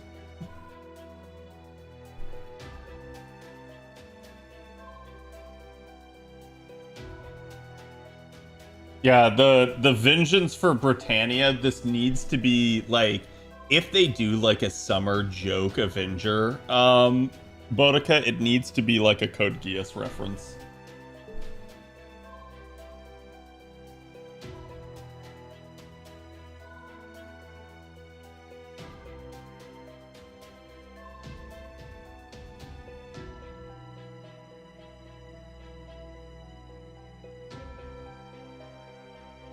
Yeah, I do think it works well.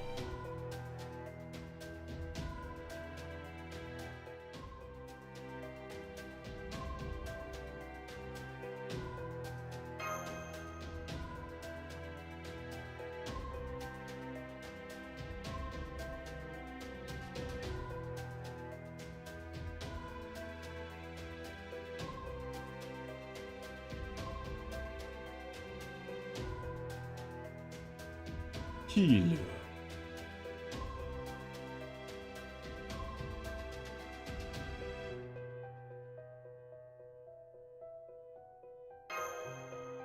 But we aren't.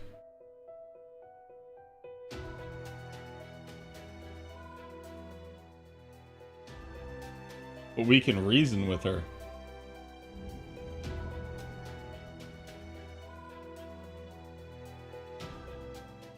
Uh-oh. Is she gonna be our second trial?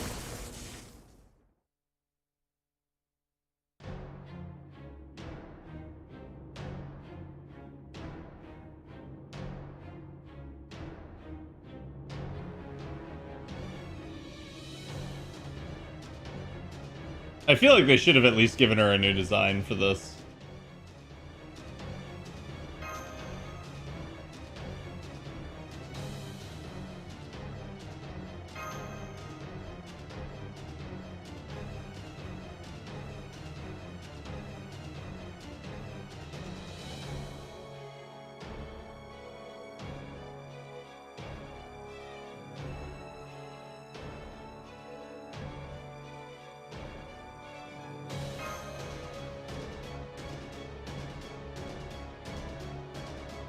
Yep.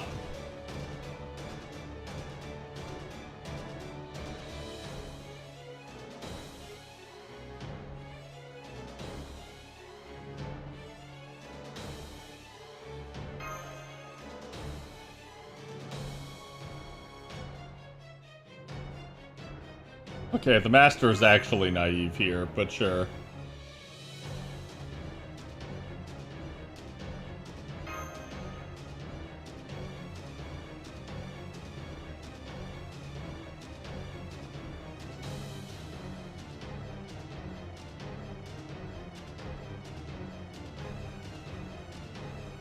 All I know for sure is I didn't come here to kill anyone.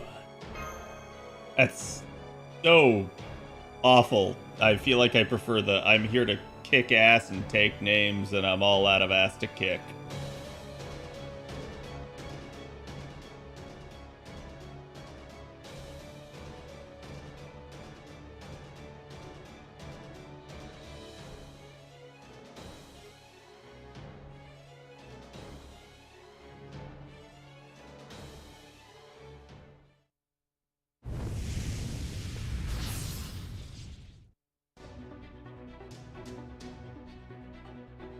New Hassan.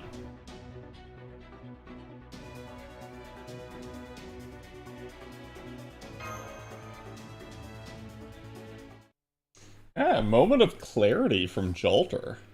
Actually weird. Medusa Assassin? That'd be an interesting one. I feel like the way she behaved in Fate Stay Night was more like an assassin than a writer anyways. Huh?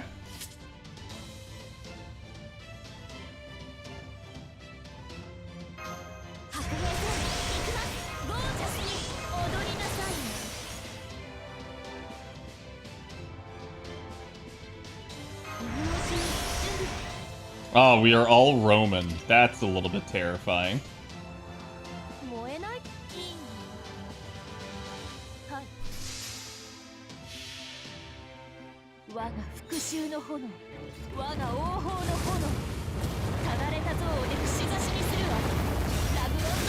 My favorite out of all the Sakurai chapters. Yeah, this one's been good so far, I gotta admit.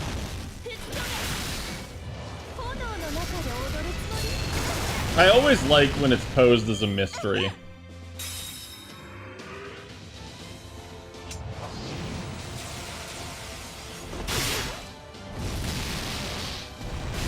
And even though I feel like I already know the ending, I'm sure I don't, and that's nice.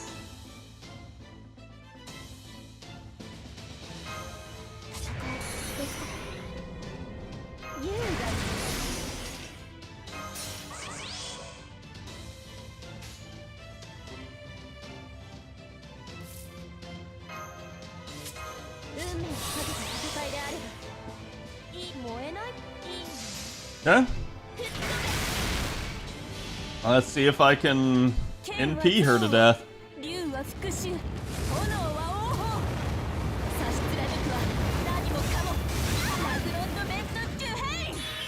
There we go. Easy two-turn.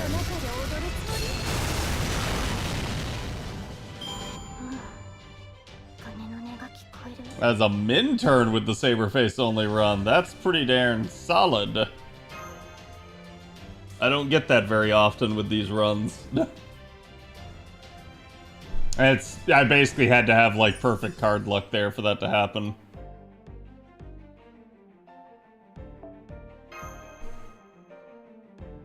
Speaking of which, I don't know how many actual story chapters I needed for the mission. My plan was to complete Ordeal Call 2 anyway, so...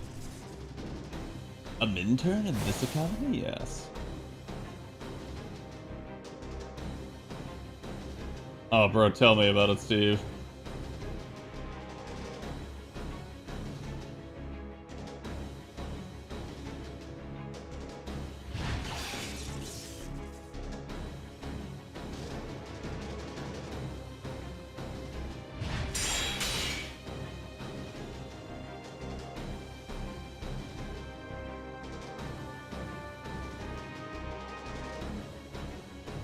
Damn.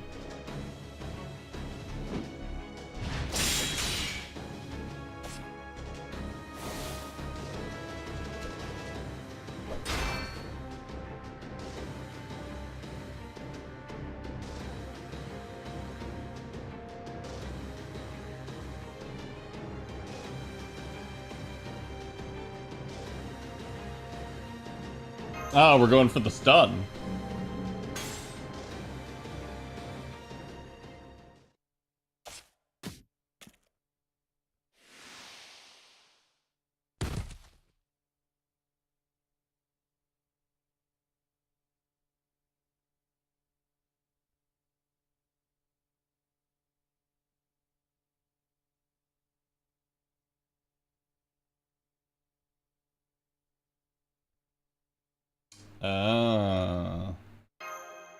I like how Kageki is like, we lack a caster, and I'm like, the master's a caster?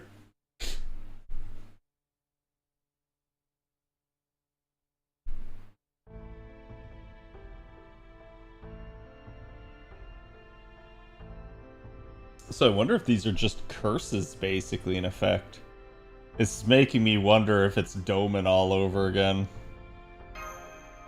Or at least someone like Doman. Yeah, I think I know what's going on.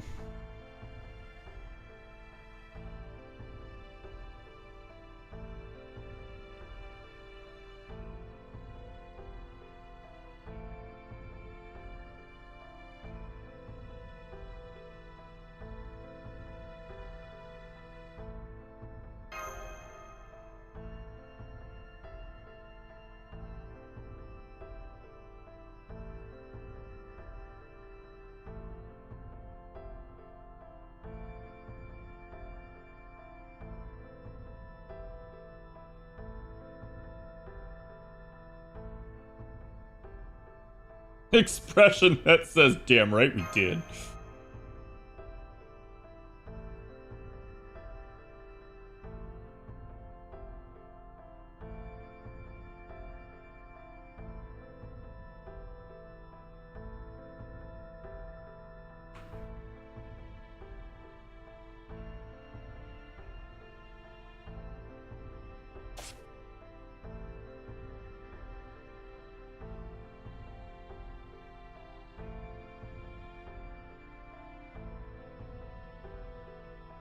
And Kageki is gonna run away.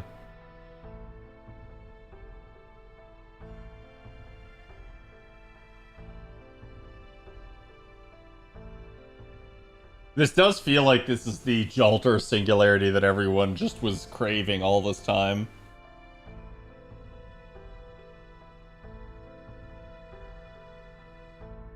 Okay, so that was the second trial.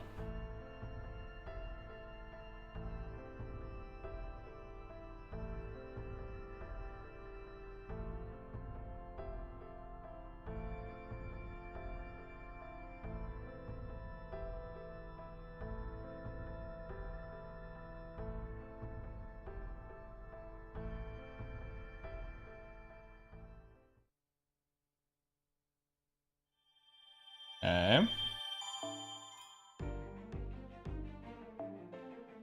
Chapter 10. At least the section's shorter. Do you have a favorite part yet? I mean, it's difficult to say that I have a favorite part when I'm not done with it yet.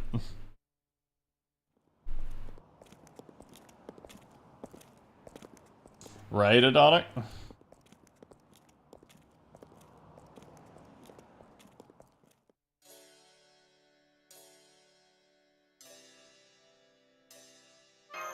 Yeah. We can't go on a date, Jalter. We have Hot Pot.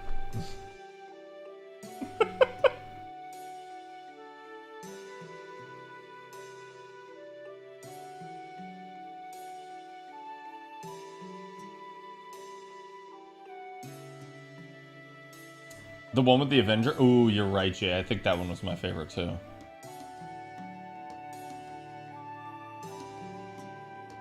To make a Hassan that is not an assassin?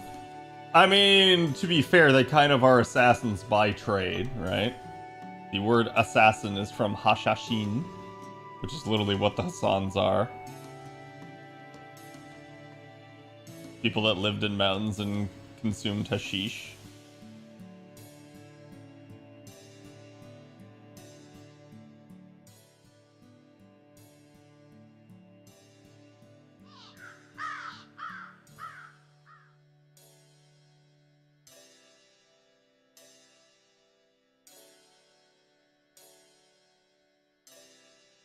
I get the feeling that, like, Salieri is gonna be one of them.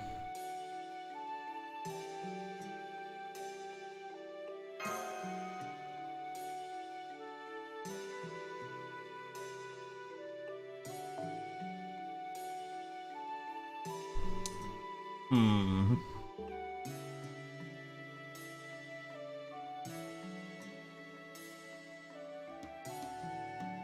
Yeah, pretty awkward rumors.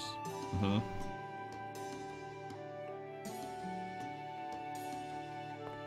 So she wanted to stay the night, chat.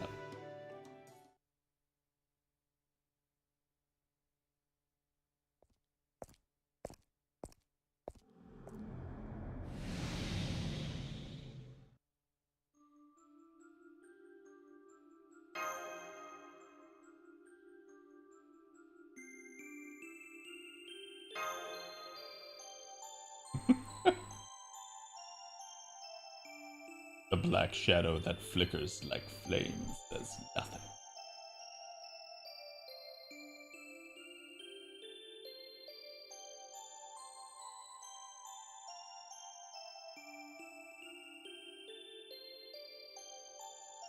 Hmm.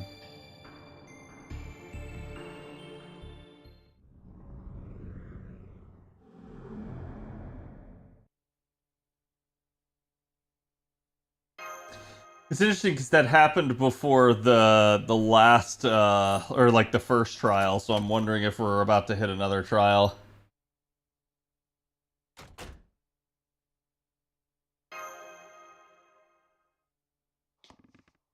Oh, is everyone dead? Or is this just like a surprise? Is it gonna be our birthday?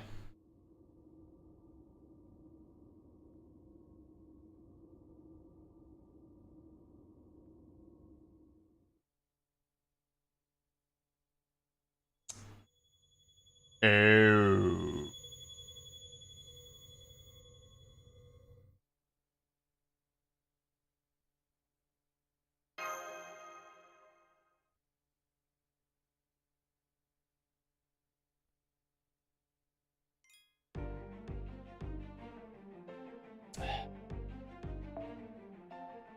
Hmm.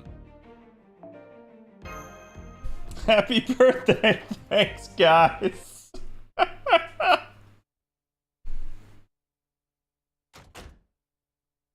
Yeah, it's pretty rough considering they've already done that to Da Vinci once. Doing it twice is like, fuck, man.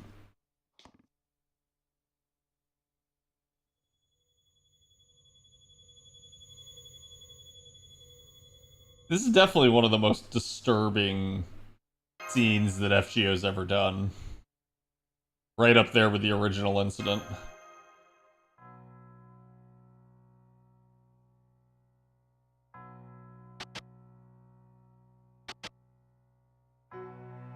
They're trying to make us relive the tragedy. But yeah, I'm wondering if Salieri did this.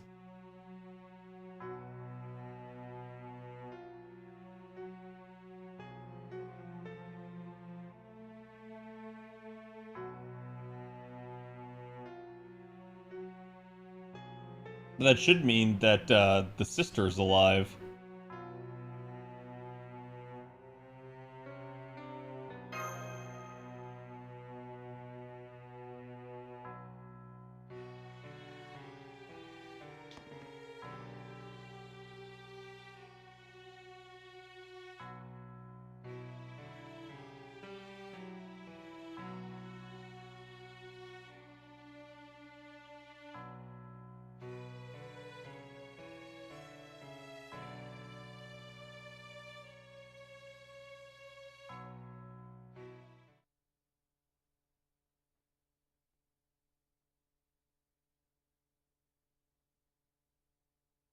Okay, never mind. So this is not an analogy to what actually happened.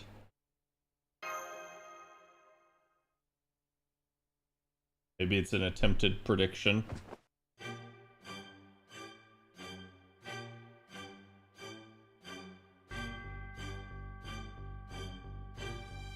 Yeah, so we're attempting to instill that rage and that need for vengeance in the Master.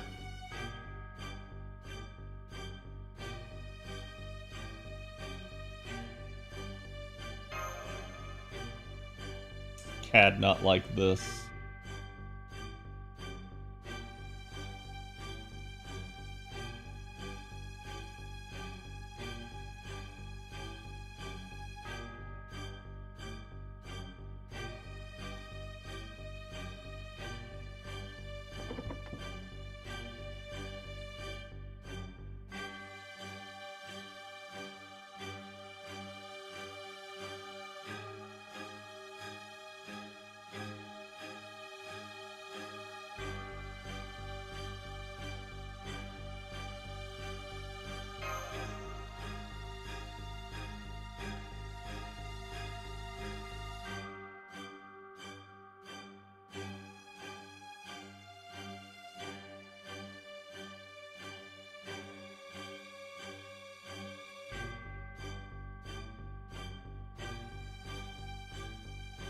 Okay, so this is an interesting segment. You think about what you should do. How can you help them now? What is the best you could achieve, saving both their lives, of course? You're sure you won't give up until the end. I know that.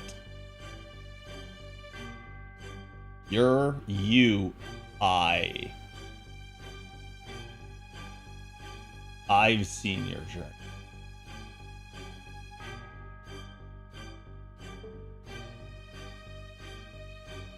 So there is a shadow inside of us, and I don't think it's Dante's. Or maybe it is. I don't know. I still think my prevailing theory is Dante's is still inside of us. He's still a shadow, but there is a split, a bifurcation. And that's what the fractured shadow and the fractured man are. One is the Count, and one is Dante's himself.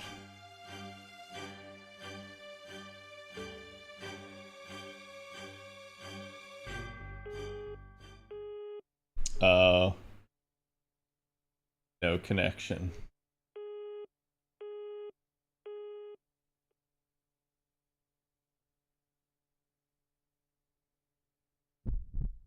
Oh, is it gonna be MASH?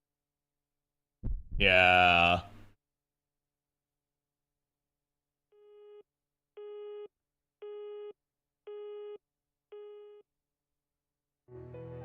It's gotta be Salieri.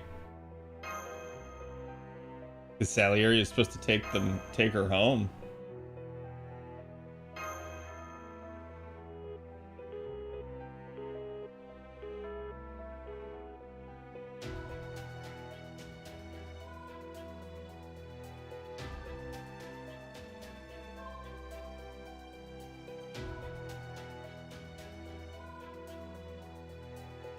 Remember, the 11th of November.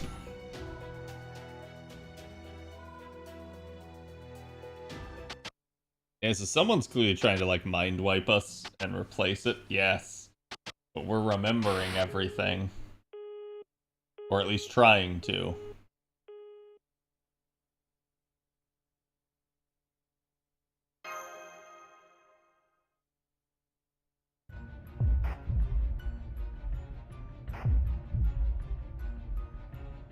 Yeah, I was gonna say, I remember seeing this specific, like, thing on JP when it came out. I'm a little bit sad they didn't translate the Japanese there, but...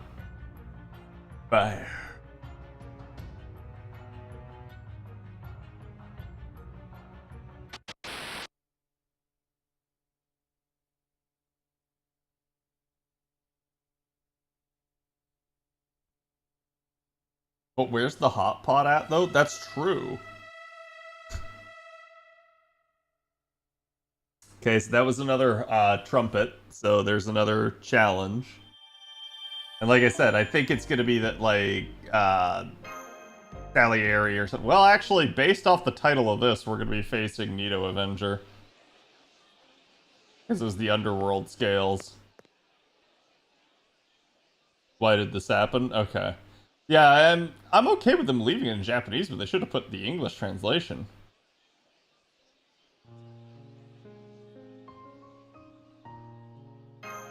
Are you hurt? Nod.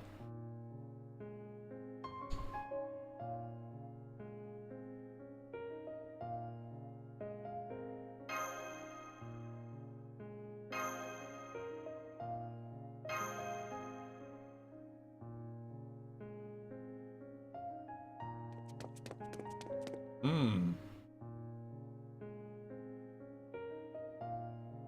Okay.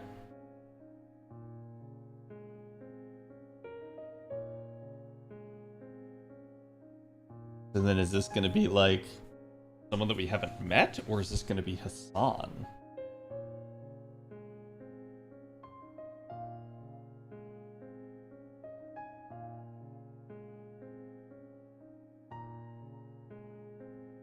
Yes.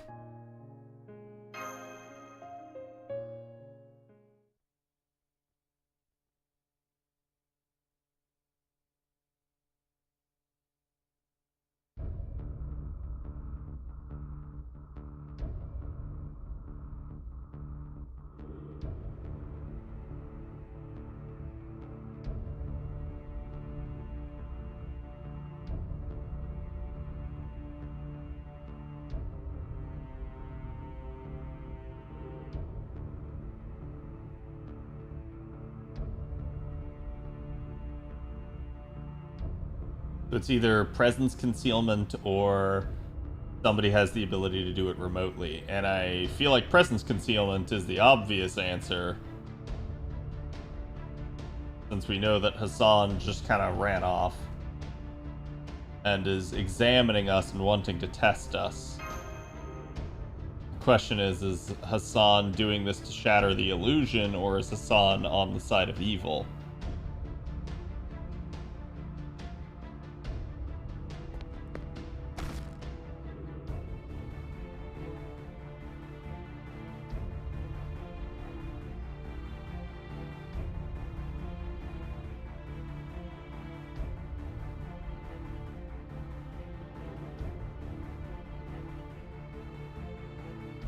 Damn you, wyverns, yes.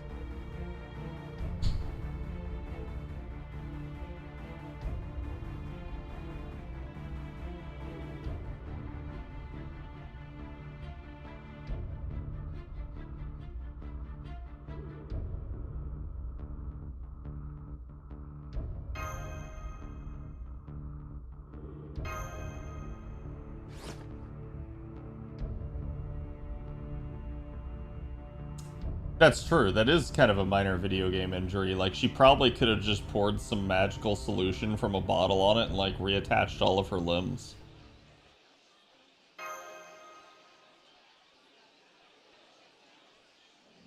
Yep.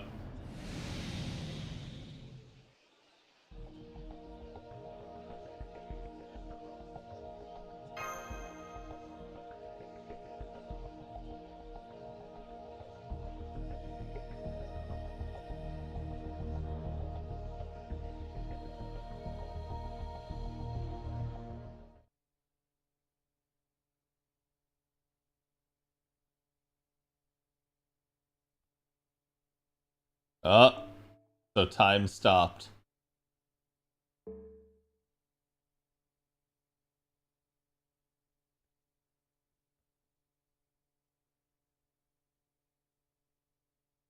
So I'm wondering if this is like saying that we've shut out our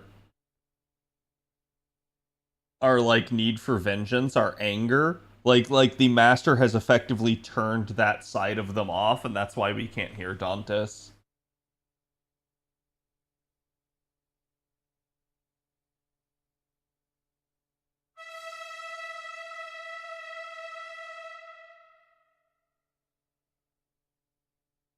A command seal? True.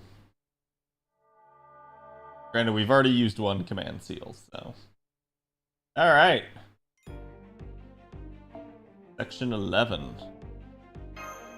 So wait, Section 10 turned into Section 11. That's freaking weird. I've not seen that happen before. Okay, so we're dealing with a lot of shit here. Hmm.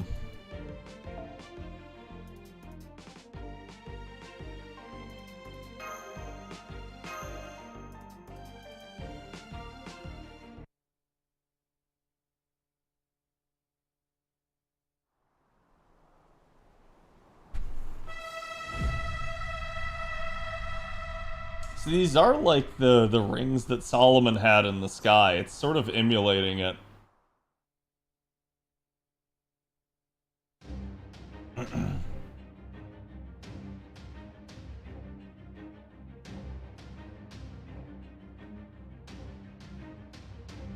Okay, so now all of a sudden he's all words.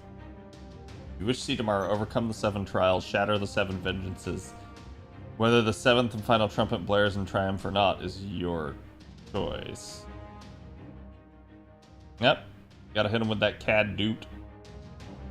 Oh, it is Shinjuku again.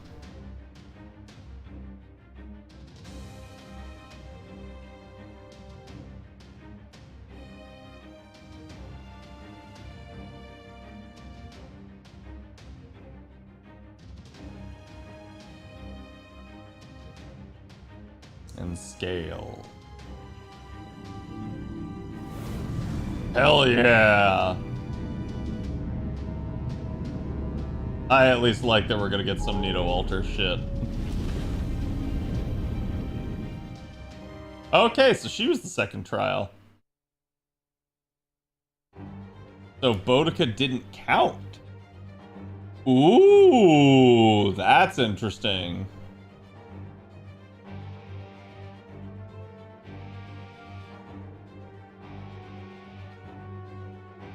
Yeah, this is a great background right here. With the skyscrapers behind and everything.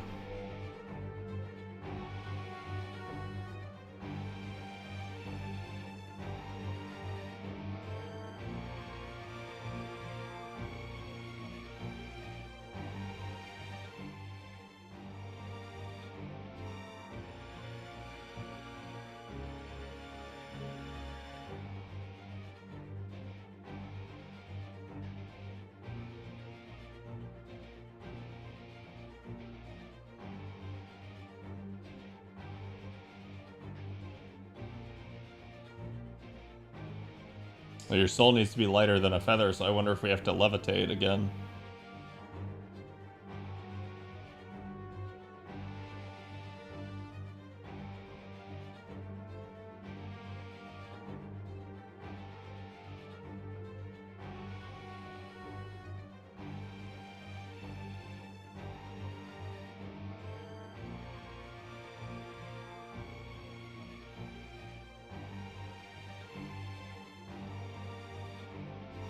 Seven Infernos. Oh, God, that's like foreshadowing to Ordeal Call 4. And it is funny, because we are getting the trumpets playing.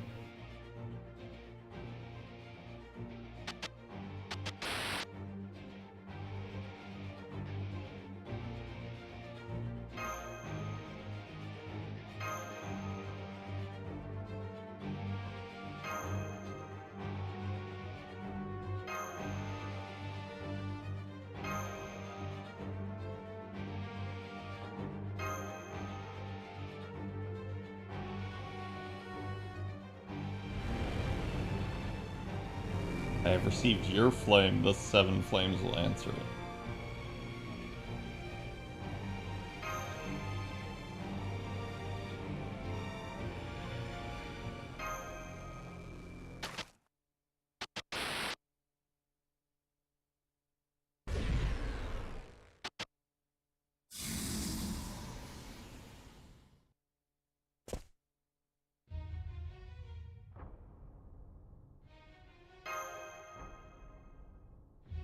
But I had been feeling like a lot of this was similar to the Shinjuku chapter, and we're definitely getting that now.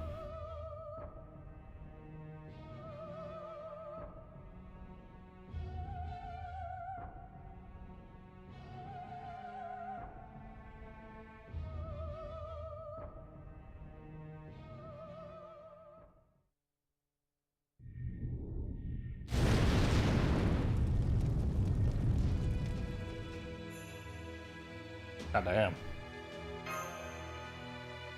feel like they should keep the fire moving. They should keep this scene animated for reasons.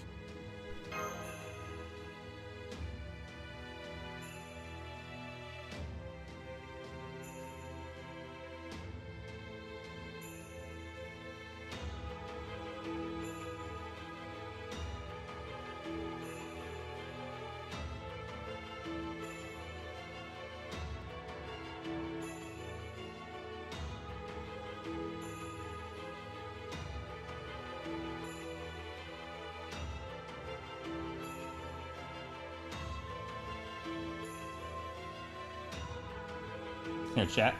I'll be right back. I just gotta go to the bathroom.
Oh, sorry about that, chat. I really had to go.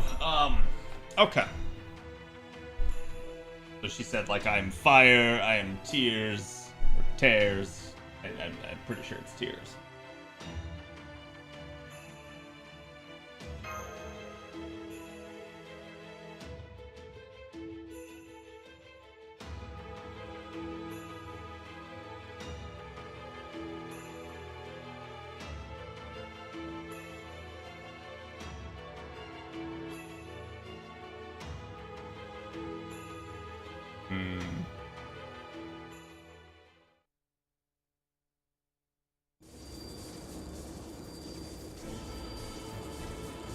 You know, I've never seen someone do a cosplay of this.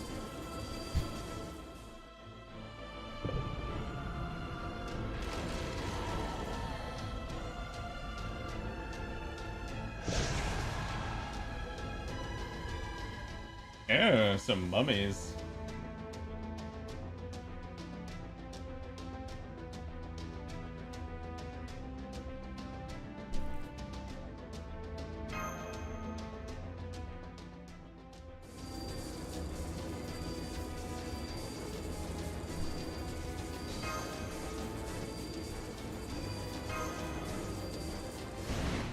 Okay. I'm hoping we actually get some proper exposition here, but we'll see. This will be a little bit disappointing, not that she's a badass. So we're gonna have to try to loop our way through.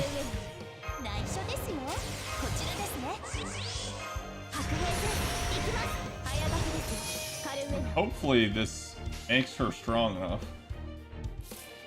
I don't know what's on the subsequent waves, but we are going to try to purposefully get the Castorias to their NPs early.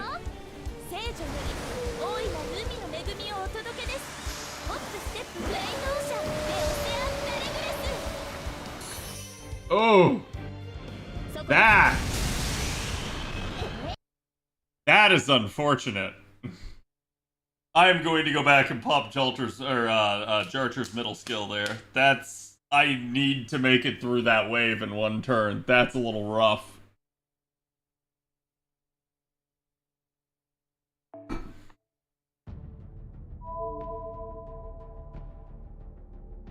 I thought she'd have enough, but she left 3 alive. If she left 2 alive, we would have been fine. But 3? Ugh. It is funny, though, because it feels like the perfect thing to use against this would actually be Nido Chrysalter. Okay, so we're just gonna go ahead and pop this, which means I may have to utilize, I may have to utilize the Castoria's charging skills. But I should be fine, because this should easily charge her to full for wave 2.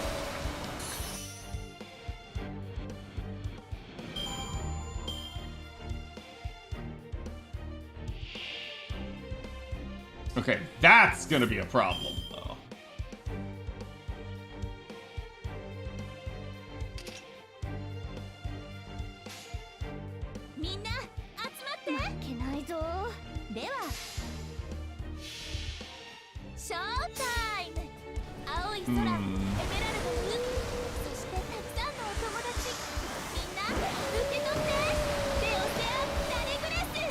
Really just want you to use your Avengers all the time. Yeah, that's fair. I just only have the one.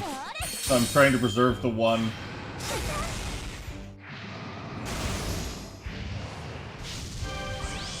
Oh, thanks for healing 10k. That actually really sucks. Yep. Our last turn with full strength.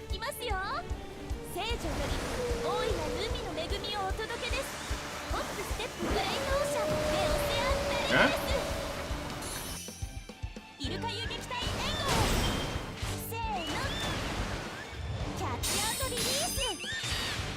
It's generated some decent stars for next turn.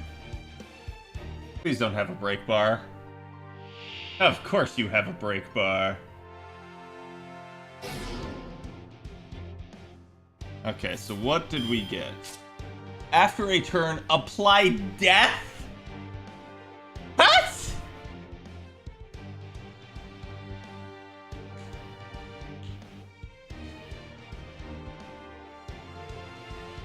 Wait, after a turn, apply death to yourself, ignoring resistance. Defeating an enemy reduces the death count down by 3 turns. Okay. Yeah, so it's gotta mean at the end of the 40 turns, otherwise that just truly makes no friggin' sense.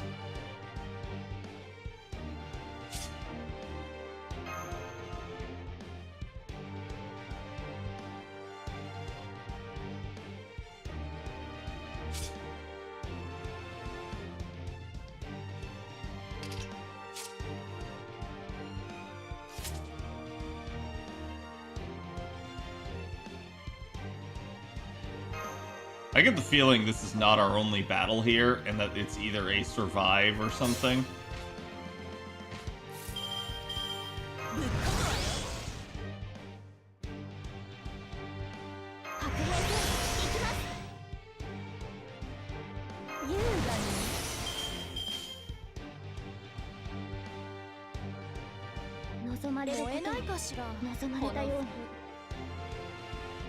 Ah, that's such a good...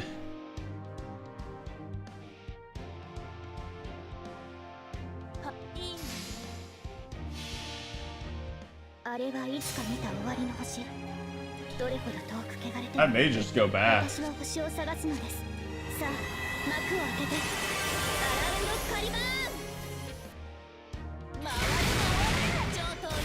Okay, we got the first bar.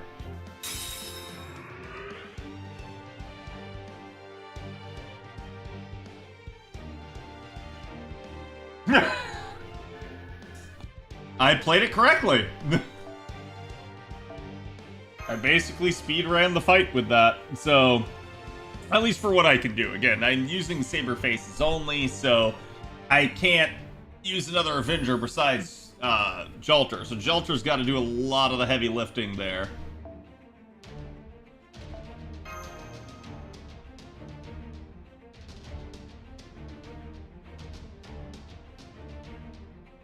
Interesting that this just appears to be the Serpents, does not appear to be anyone else. I actually think we're gonna try to force Salieri into this as a story support. No, you know what? I feel like this violates the essence of it because I don't have to take him. So we'll go ahead and still force this through, and we'll see what we can do. Jolter's a pretty good one to have. You're not wrong. I could definitely have worse.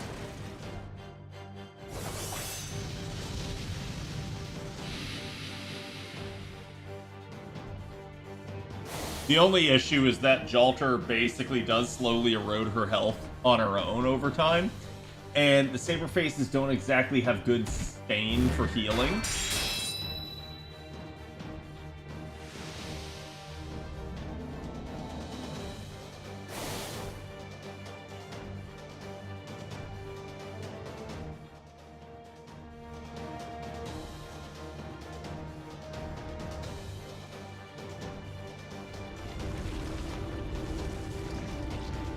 Okay.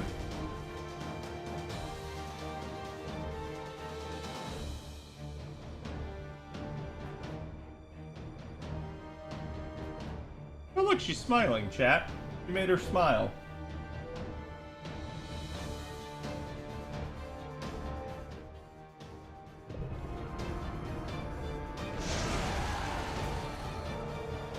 Okay, so this is the ad phase. This is phase 2, chat.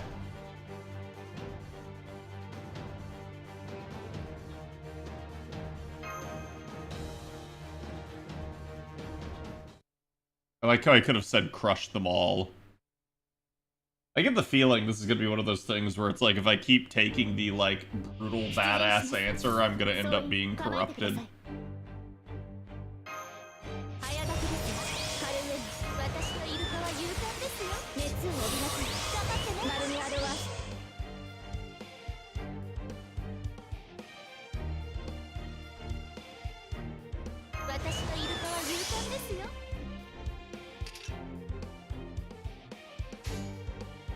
Let's see if this is enough.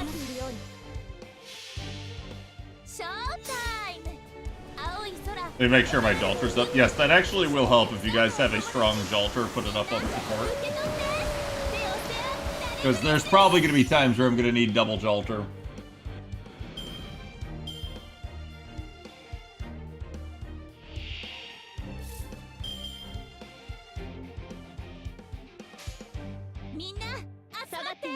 Okay, so this has more health, but it's not a counter class, so I should be able to loop over it. Let's see, do I want?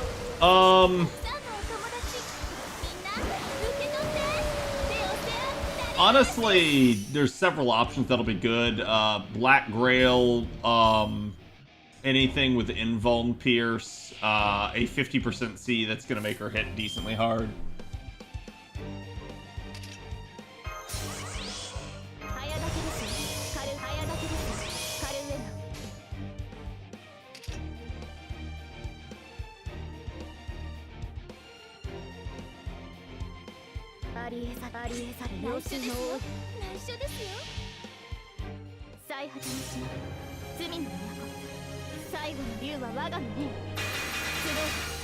Level 100 first aid filming, yeah, that'll help.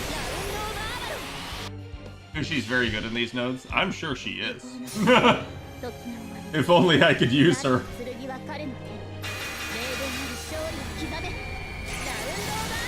This is why this account ends up being funny. This account has all the capability to, like, perfectly counter everything that the game throws at it, and then I force myself to do Saberface only instead.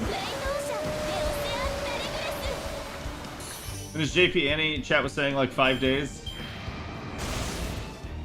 God, so it still came in shy, even with all that buffage.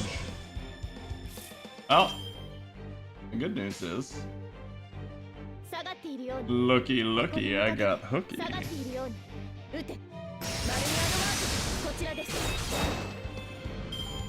How dare you be an assassin in my Castoria's presence? Get obliterated, bitches. Merlin plus Jelter plus Salieri was great. Man, that'd be great if I could use Merlin. But yeah, like, and that's the whole reason why they're giving you Salieri, is so that you actually have an AoE option for a lot of this stuff. I actually do need to think about this. Do I want...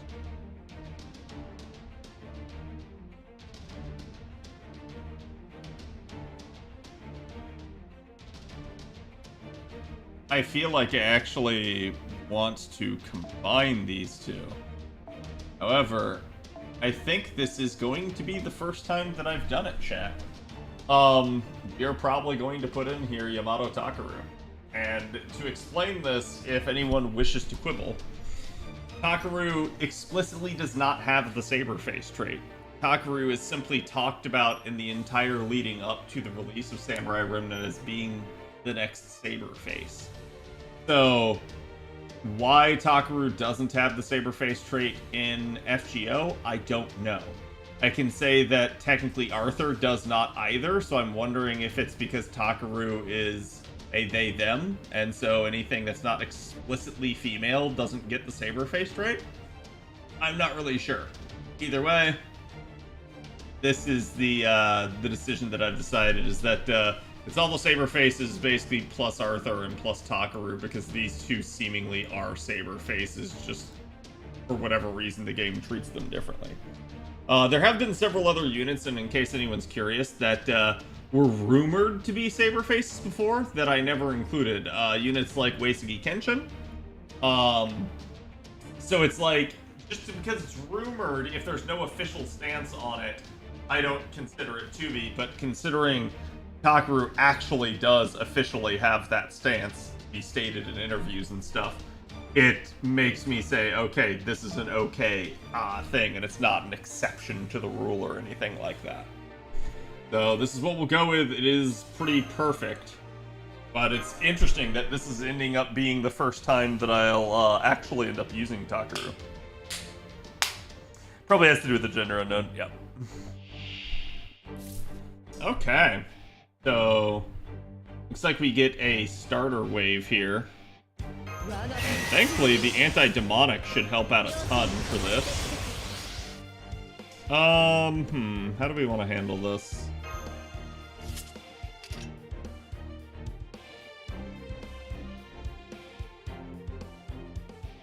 We'll go ahead and do that, because Takaru's gonna need it, and Jeltra's gonna want it anyways. And then we'll abuse the triple arts there to get Castoria there. Decree is good too, to be fair, hitting Divine and stuff. Oh yeah, I literally just wanted an AoE here, and because of the Lancer presence in this node, I knew it was going to become a problem if I kept trying to use Jar Jar. Oh! This node didn't even matter! I thought it was literally going to be the actual fight, but it's just the Hawk Tua Sphinx here.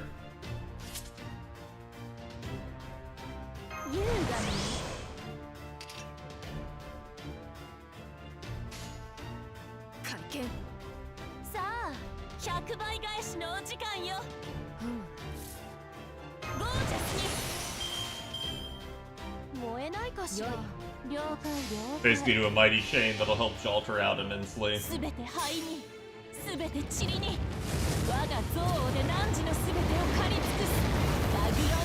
Put Merlin a Saber voice, not close enough. I've thought about that one before, but no, that would kind of be cheating in my opinion. She truly is not a Saberface, and that was another one that was rumored for a while. We did not know precisely what Proto Merlin looked like for a long time, and we knew that, so basically, if you guys are unaware of this, the VA for Merlin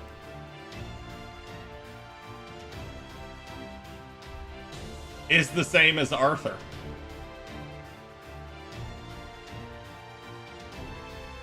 And the VA for Proto is the same as Arturia.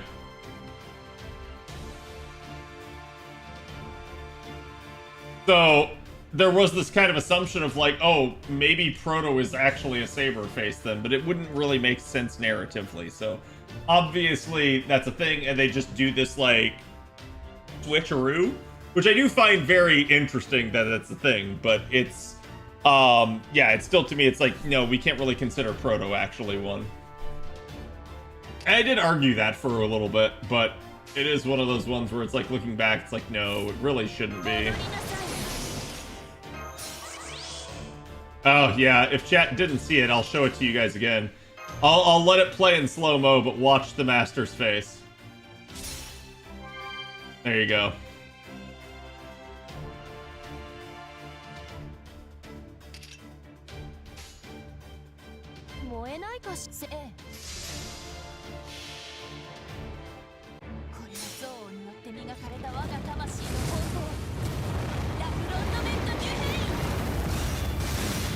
It just goes to show you, like, the actual iron willpower that the Master has. They are crying. They are literally distraught from seeing their family butchered before them. And they're still persisting.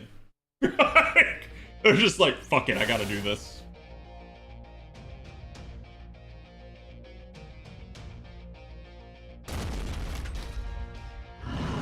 Just need to finish the point ladder? Yep.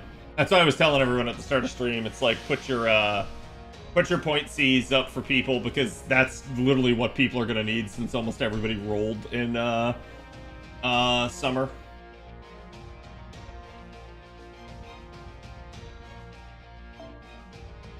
Wait, that was supposed to be tough? It didn't feel tough.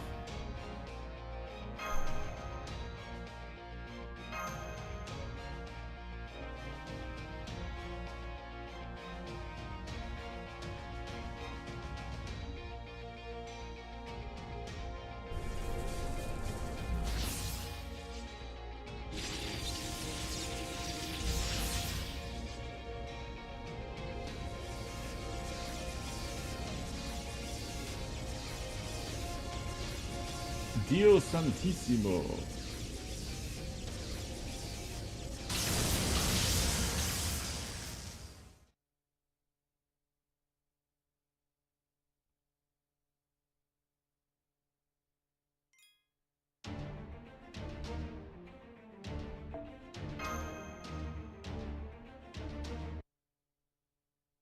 Wasn't lucky with the 5-star C, sadly. Yeah. It's okay.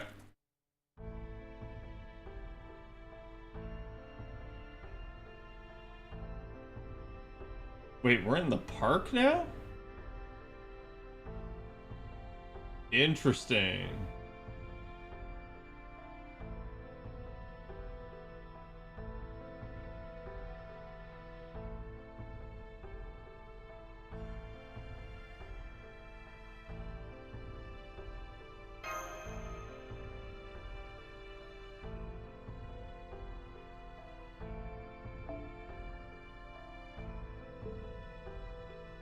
Oh my god.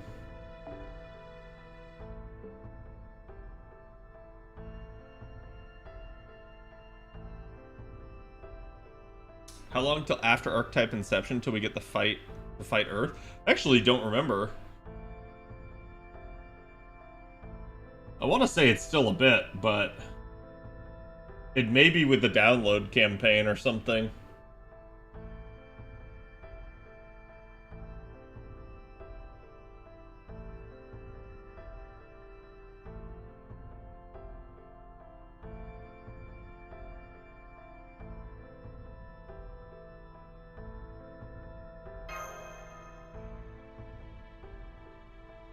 I will see if I can find it on the side.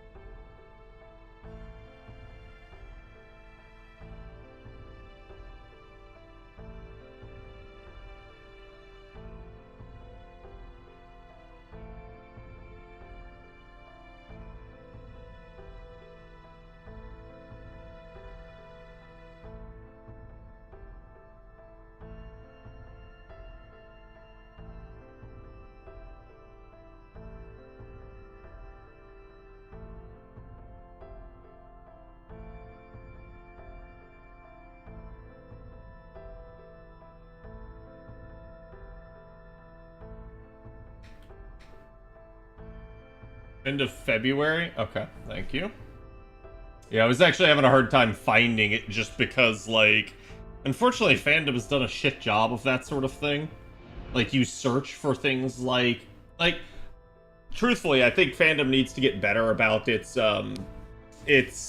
like, nicknames and stuff, because I've noticed several times I've tried to look something up, because the whole community refers to something some way, and you type it in, and it's nowhere to be found in fandom, because it's never been assigned that nickname. Gotta go to Bleached Earth Quest and scroll down, yeah.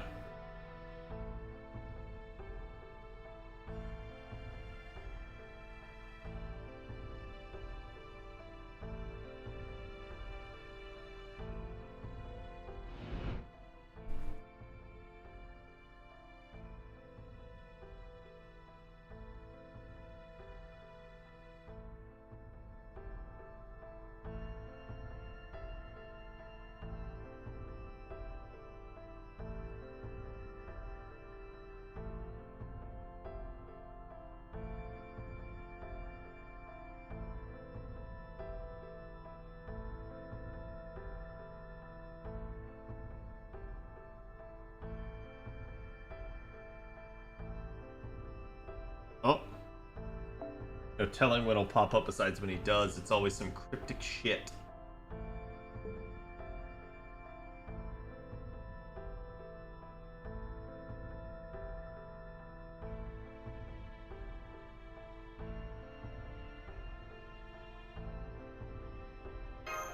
That's because he doesn't respond to Jalter, he responds to us. He is in our own microcosmos.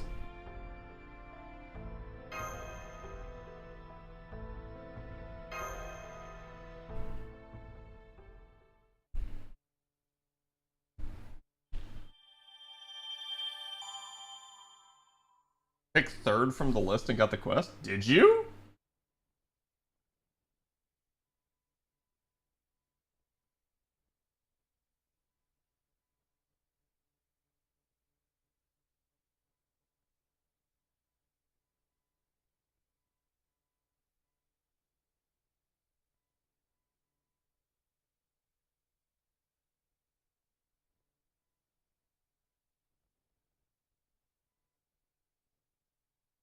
You got E. Olga Marie.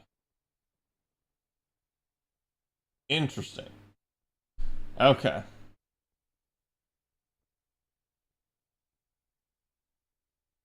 Yeah, because she's referred to as Grand Marie, even though everyone refers to her as Earth Olga. There's Aqua Marie, Stella Marie, Grand Marie, and Flare Marie.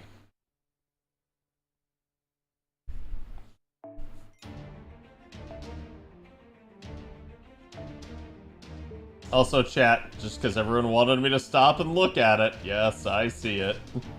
And I have seen it before. I played through this whole segment on JP. And to be fair, it's not the first time the Master has looked that way. The Master similarly looked distraught, basically when we were moving our way through, through LB7.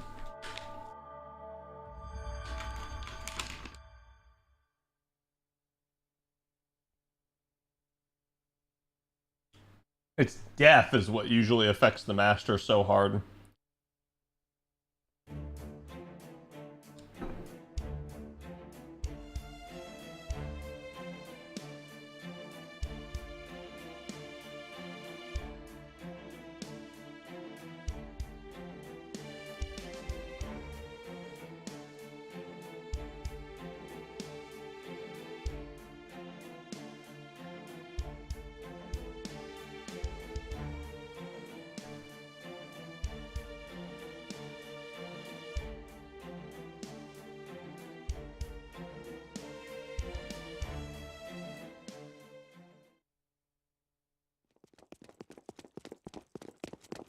Right, wife, life, good.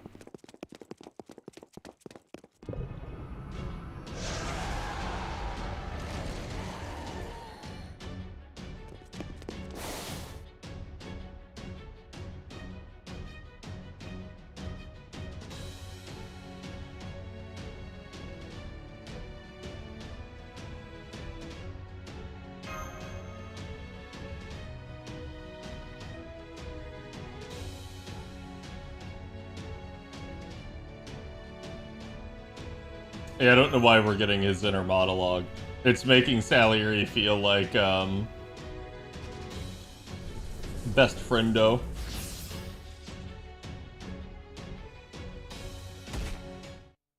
Oh. So, unfortunately, this is the rather boring part, I would argue. We're literally just stuck here in the middle of,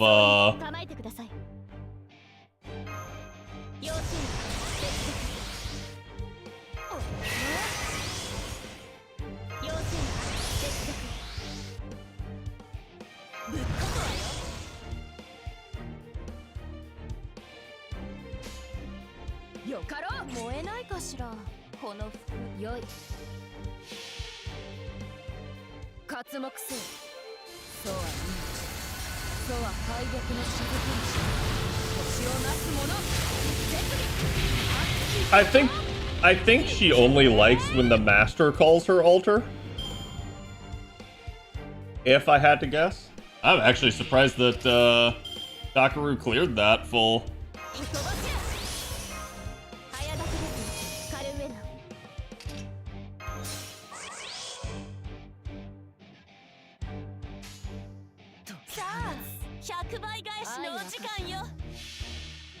That's the power of anti-demonic.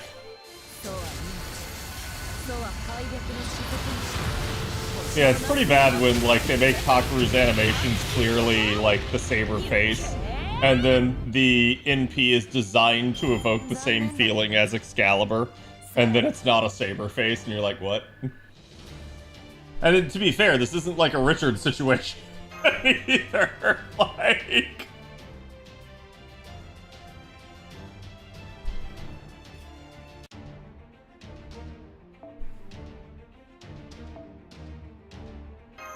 This is definitely a long segment, though. And you can tell that I'm still just going up against whatever here. So they're just padding, I guess?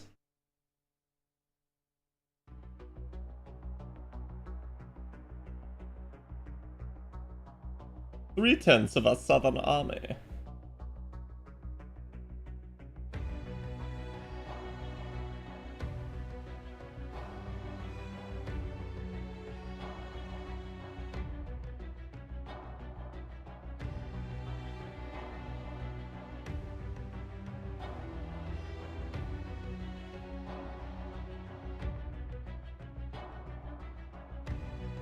OC2 Sphinx!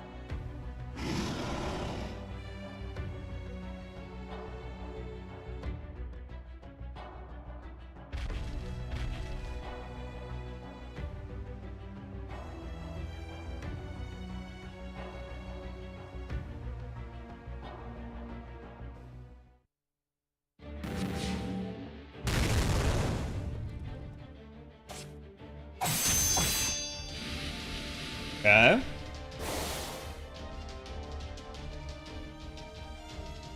More of a description than a name, yeah.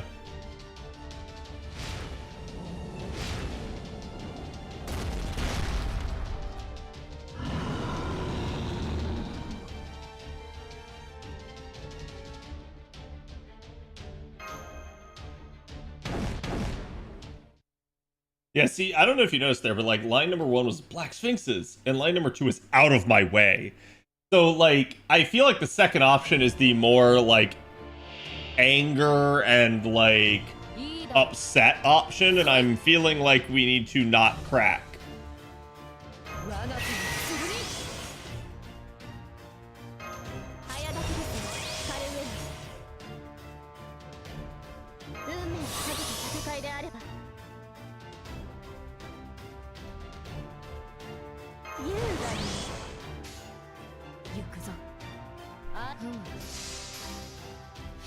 I get the feeling this will not kill the OC2 Sphinx.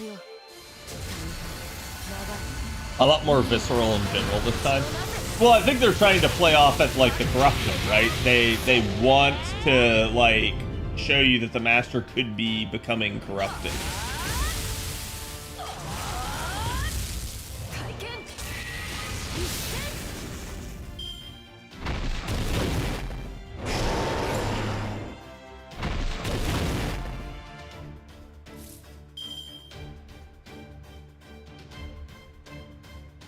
Okay, we did not break through.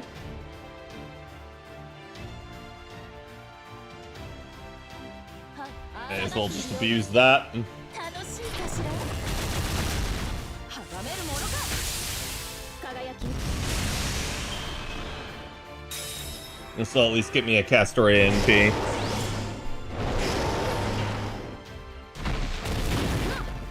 And then I think we're just gonna use a Jalter NP here for safekeeping.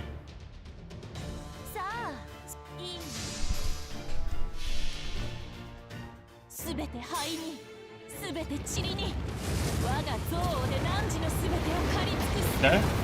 That gets rid of the Hawk-Tua Sphinx. 不毛ねまったく Much more like a character separate from the player. I don't think they're feeling separate from the player. I feel like they just feel like their own character. The idea in any story is usually that the player actually like steps into the shoes of whoever the protagonist is. To me, it's more that they feel like an actual protagonist and not like just this faceless, nondescript thing, right? Like they're actually giving it characterization, and I think that's great. I don't think it needs to be stated that it's like separate from the player. It's more that like the master is just never fleshed out, right? And I think that's the problem. So this is actually feeling like we're getting to see the master's true emotions, and it's not just the gung-ho, same as always, like, we can do it, guys, like that you kind of get a lot of the times in the story. And I think that's important. 味方にあやだけですカレウェア大使をかろう対粛清防具はじめ That 100% arts crit. Or an extra 20% for 再発 Jalter and then some. I feel like we need that. 最後の竜は我がのねすごい円卓の守護者たち I like aggressive Ritsuko. Yeah, and like, chat probably knows because you guys have actually finished it. I don't, so I'm choosing not to take the like violent options, the angry options. But I do feel like that's what the story is wanting to evoke, is that feeling of like sheer rage and anger.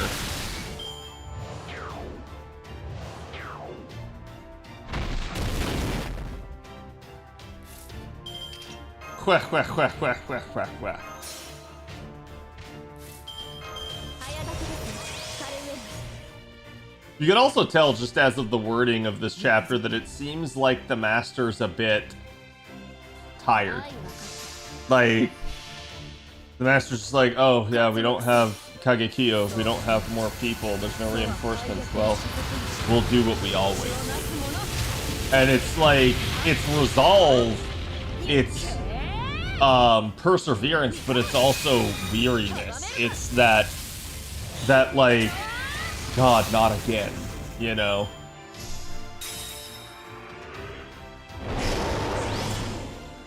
Stop stealing my critical stars, you bastard. Alright, Hawk-Tua Sphinx. Time to die. 運命をかけた戦いであるにかけ3秒我が復讐の炎 Britska deserve their break in summer, damn you, BB. Yep. ただれた像で Well, that's, if you guys read through summer, they had talked a lot about, like, Master's been through a lot. 手こずらせたわね And it's clearly beginning to show. That is something I do like about FGO. It's not like the events are irrespective of the story.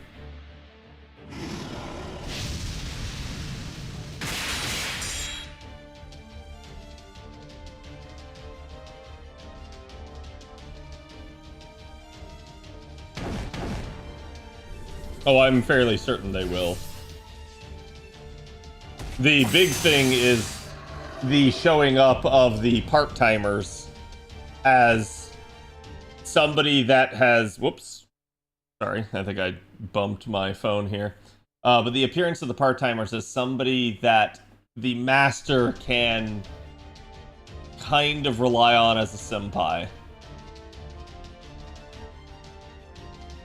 Because this whole time, the Master's been doing it all themselves. They've never had anybody to look up to, anybody to be able to rely upon. It's all been them.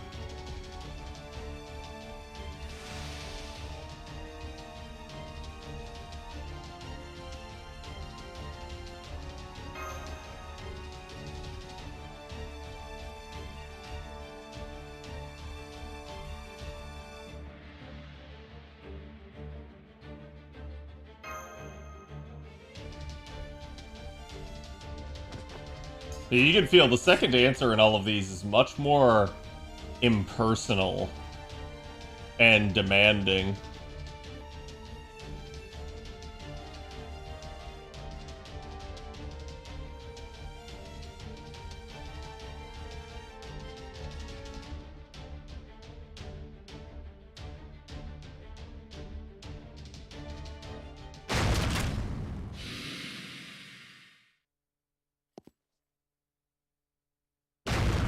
I also like how we're just walking up a building.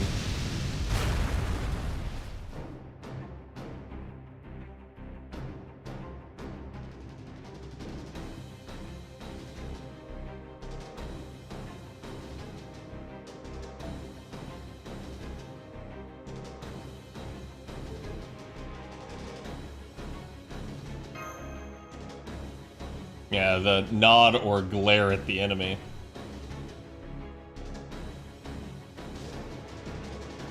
Shut up, it's over. Don't bother with the speech. This ends now!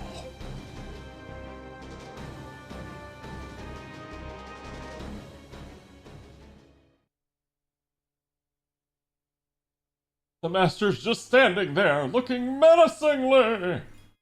To be fair, Kadok tried to kill him. Yeah, I don't think you can really say Kadok counts as a reliable senpai, right? Like, Kadok kind of an ass.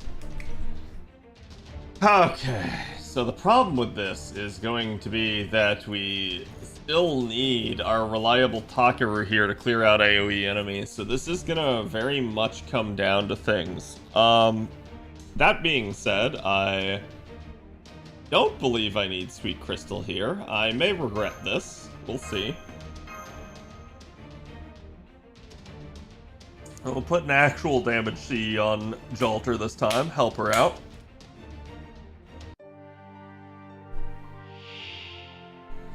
Okay, we have the Hawk Tua.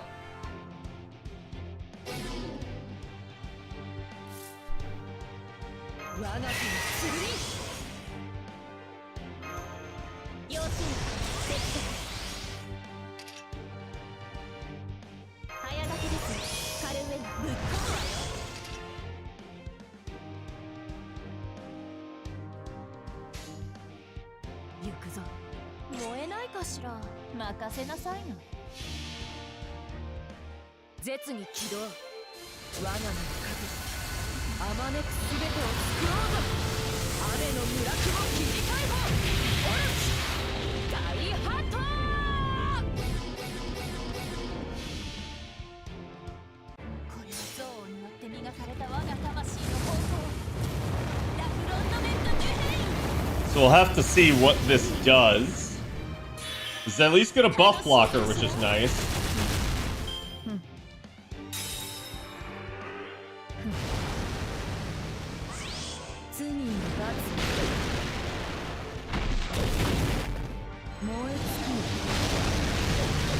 Damn, going straight for Castoria. Alright, how's my turns here? 19 turns. Oh, fuck. Okay, that's a little bit on the spicier. Oh, she only had 7 turns. Holy fuck. So there must have only been 20 turns for this one in general. Man, I would really like to get Castoria that NP because I feel like I'm about to regretty spaghetti.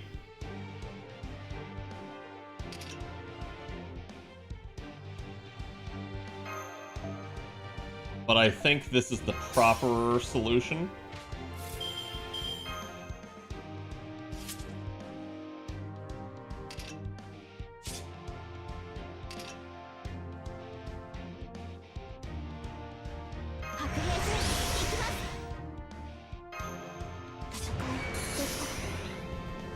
Is to blitz? 燃えないかしらこの服よかろう100倍返しのお時間よ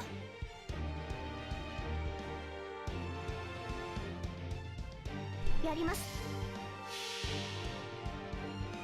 清き水よ Yeah, there's a 30 million download campaign or whatever the heck it is, which I believe is October, correct? And it is SSR.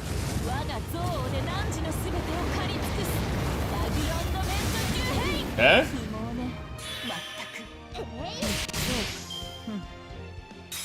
Please don't charge to full. I will be deeply upsetty with you. Okay, good. It's like I'm gonna be so sad if the AI just kills me. This is the problem with going in blind. You have no idea.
Look up.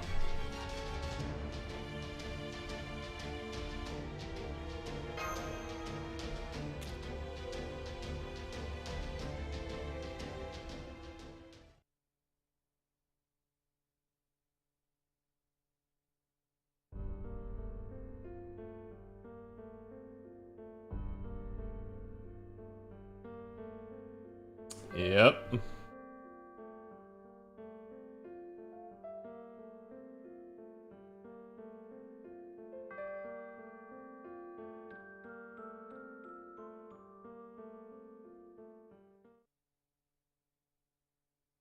Who did you let die?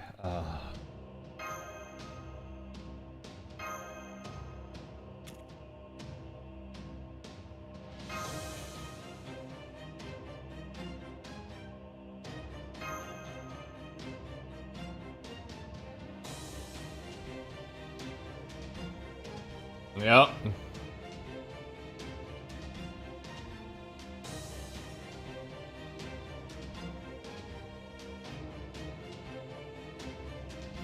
Don't care, damn.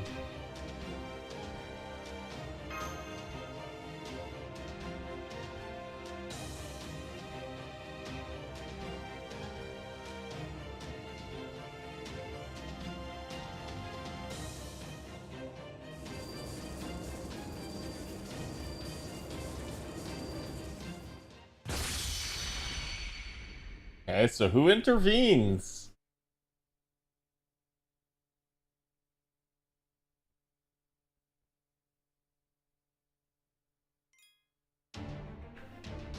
Ultra looks really concerned. Yeah, I think it's the first time where they're realizing that the Master's actually in a bad state. The Master's no longer heeding sound advice. Never look away. UI, keep the dazzling light of magical energy in the center of my field of view the whole time. Magical energy pathways, and try a simple summon for your contracted heroic spirits, but it's too late. The left hand is glowing. The fine scales in her hand do not move, not even as magical energy flickers across her fingers. Maybe she doesn't need much to erase a single human. Just a bit of her magical energy will melt your brain and your entire head along with it. I will vanish as though we were never here. 2 seconds and it will all be over. There we go. Think fast, Chuckle Nuts!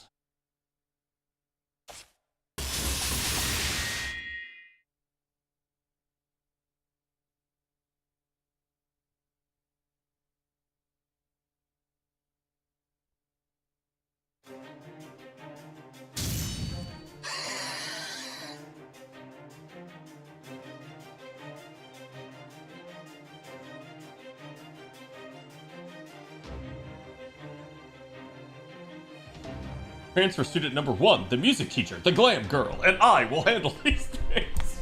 So, is Jalter the glam girl?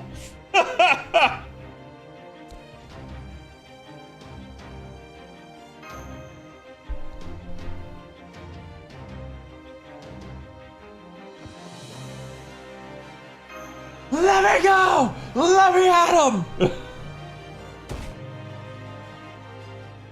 I didn't hear no bell!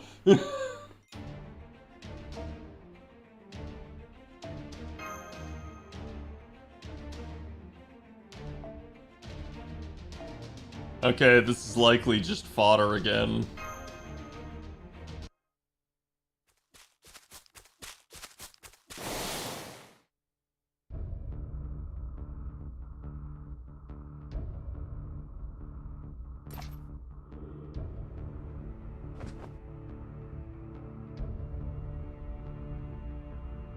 And bro got his throat slit.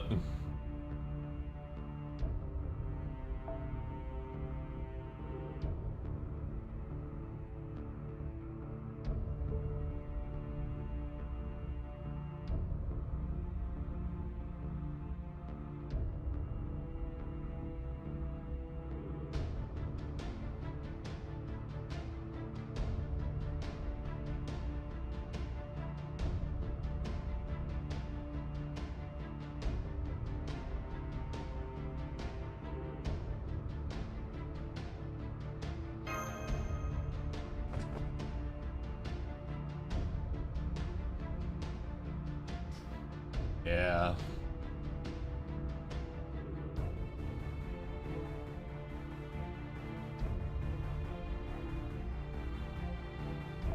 They were caught up in a ray shift.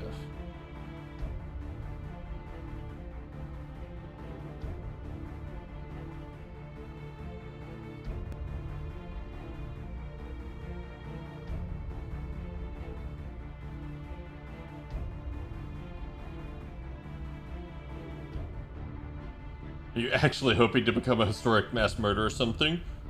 Maybe?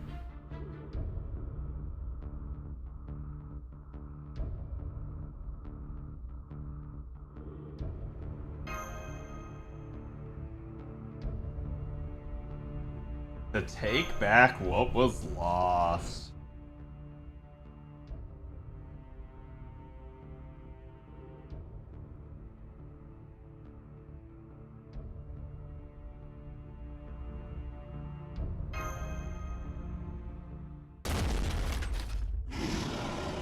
It's a Hawk-Tua.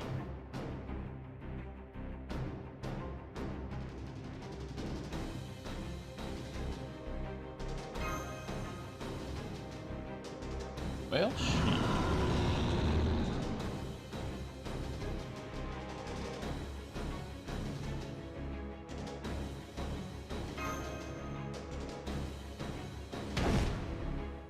Yeah, I think we're gonna find that he's evaluating us purely as a master as to whether or not to sign a contract with us because he's a rogue servant. I may have already said that and I may have missed it, but...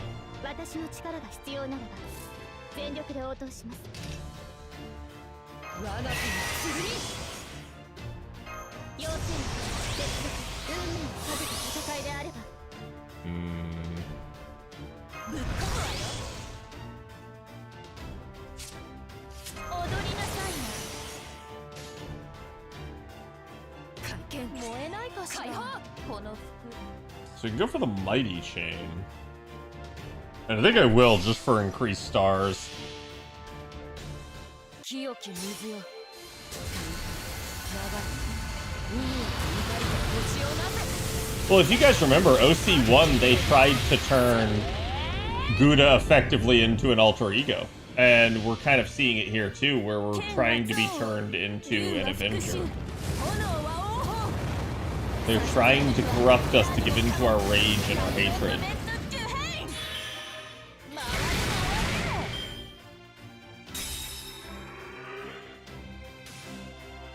Well, that was easy enough.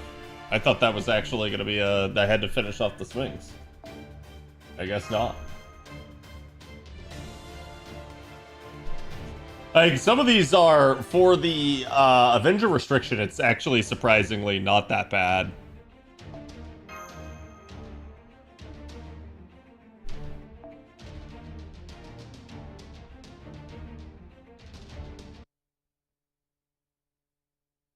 The story mode spray for Sphinxes is weird, they still lack one. Yeah.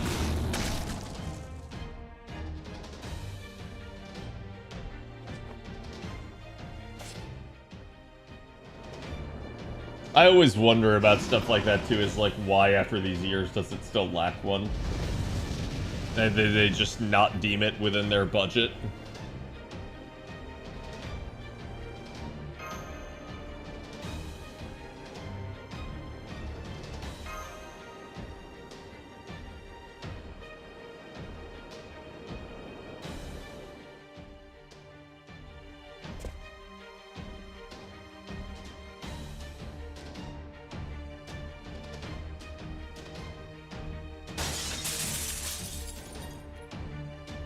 We're back, bitches.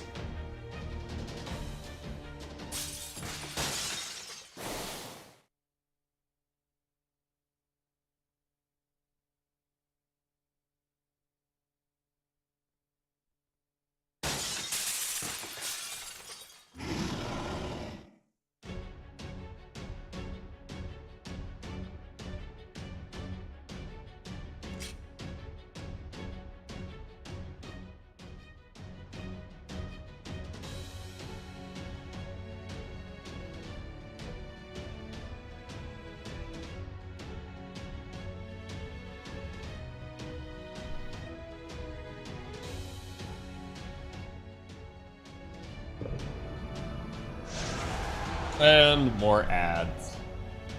At this point, they're just looping fodder. They exist purely to allow me to move through the node faster.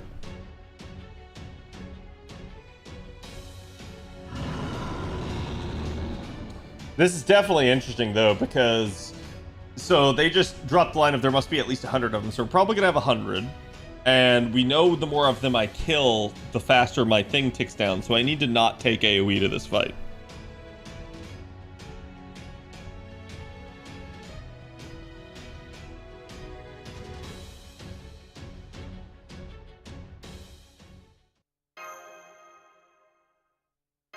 I'm okay now, which is why. Kill them all!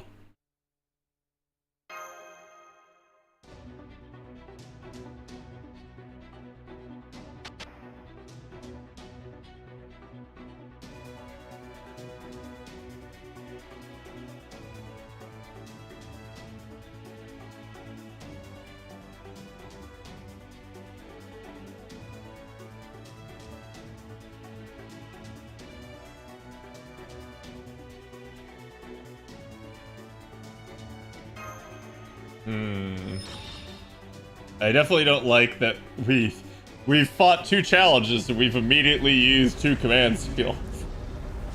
Only got 5 more to go and 1 command skill left. So I assume there's going to be some sort of recompense or a restoration.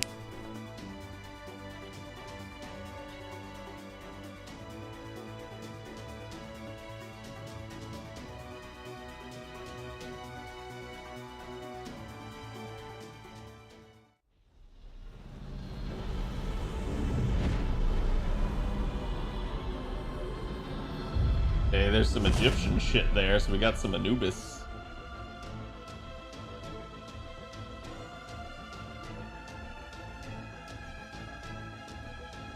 Oh, no, no, no, no, no, no, no. Can't touch shadow. Grabs a hold of something that lies beyond it. Tears, the wings of the sun. Traces of a noble soul. An avenger, absent vengeance, who only bloodied her hands out of love. A solitary queen who willingly gave her own life and soul to see her goals realized. It seems as if the Black Shadow is torn apart from the inside out until in its place stands Anubis, guide of the dead. Divine spirit, the embodiment of nature and concepts of the past. What's more, I know exactly who this blessed soul belongs to. Part your lips and call it the true name of the spirit origin taking shape before you. Nito Alter.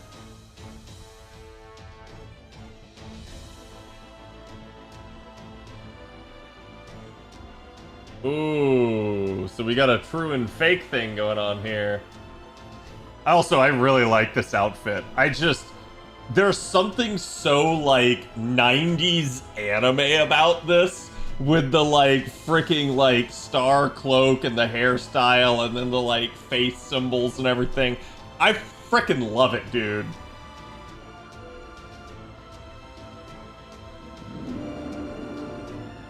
I think I still like A3 more, but this Ascension is very, like, nostalgic.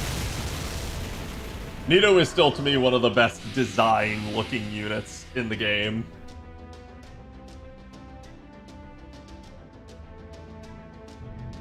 Ha! I know how to defeat you. I'll summon you.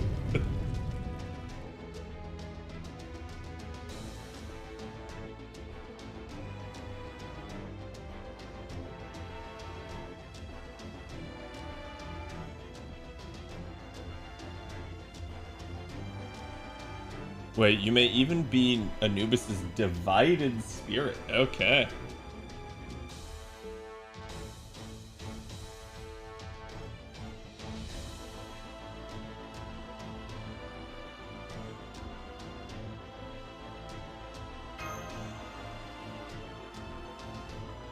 You're the faker.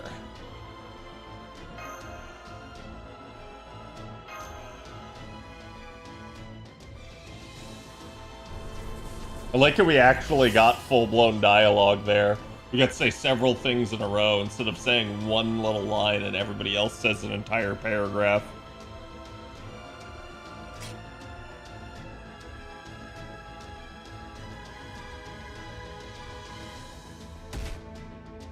Finisher.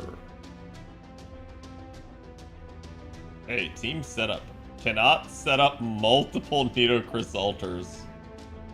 So I'm guessing I'm stuck with Nito Alter. Okay, enemy Nito Alter uses the power of the Underworld Scales to lure the player's servants to death after a set number of turns.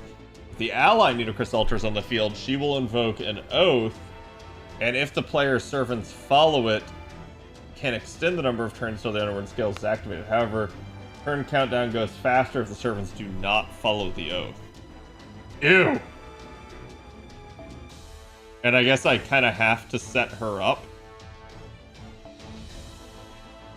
So we'll just kind of sit there and plug this in as is. As it kind of has to go this way. I actually feel like you should not be able to use Dante's in this singularity. It is what it is. But, like, it's kind of weird to me.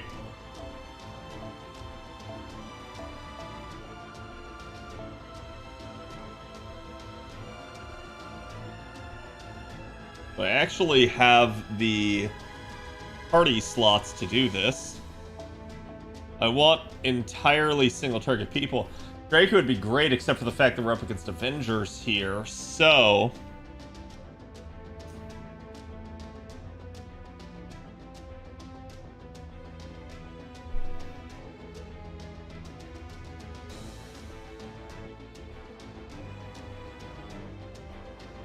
Like, it's really silly when you can't read? Yeah. Of that, I am aware.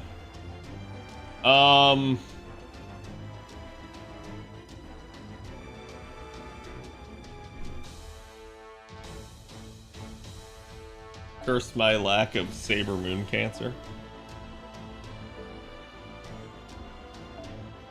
Actually, we'll leave the K-scope on there. For her, we're gonna say Ocean Flyer. And for her... oh, why not? Do it to it, laws. Actually, I would like a second Castoria, please. I've just realized my issue with this.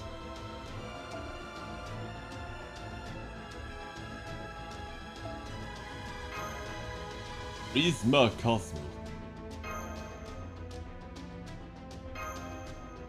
Okay, let's see just how bad I am.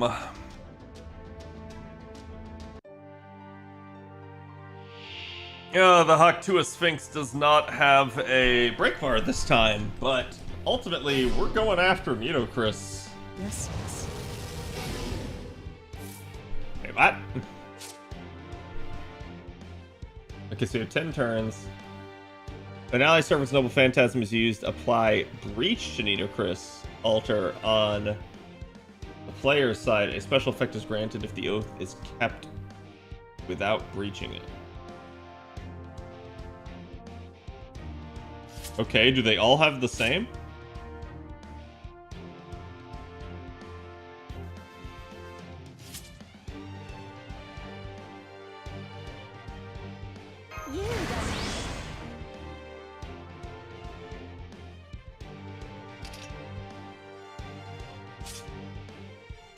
The problem here is going to be this.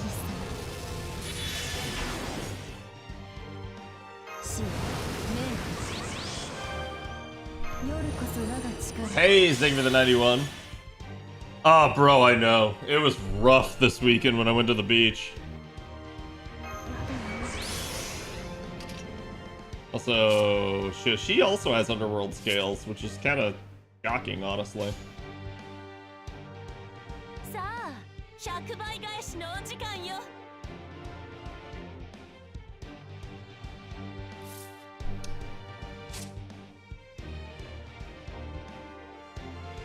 Defeating an enemy reduces the death countdown by 3 turns is wild because you only have 10 turns. So this is 3, this is 6, this is 9, and this is 12. Literally, if Nitocris Alter uses her NP, she dies. That is such a dumb thing to do right there.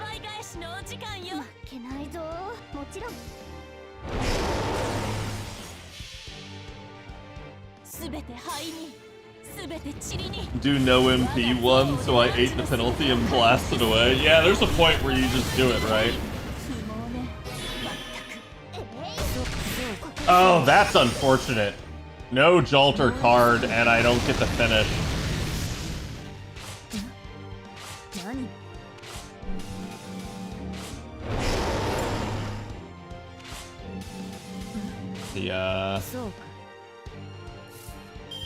Wait, what's...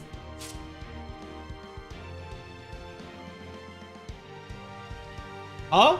Oh, so this is... I'm not supposed to use the NP.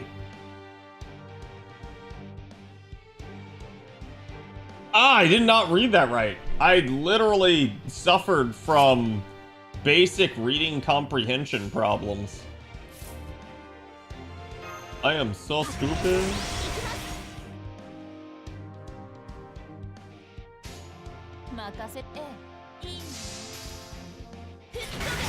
I give you an AoE MP and tell you not to use her? Yeah.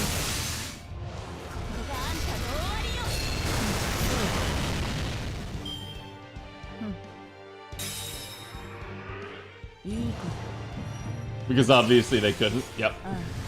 No, the devil was right.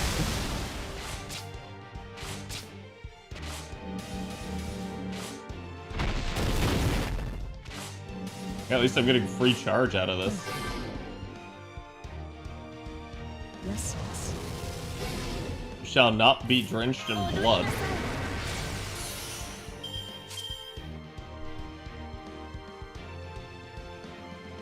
I have 3 turns left!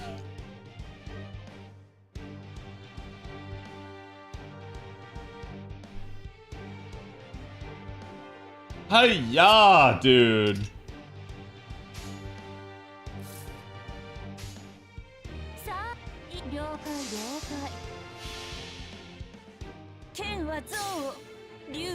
I may have to go back and use Castoria's MP here. We'll see. Just don't kill anyone. Yeah, I mean, I plan to just focus on Nito Alter, but also, God, that defense is nasty.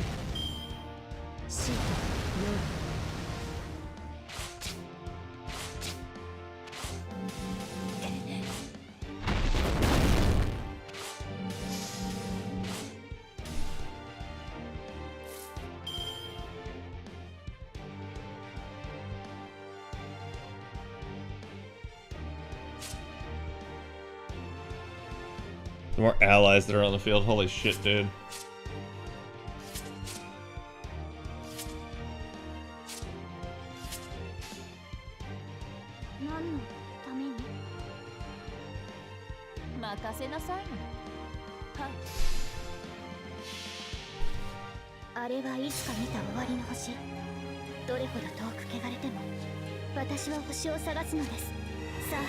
I swear to God, if one of them is like, use no skills, I'm just gonna be upset.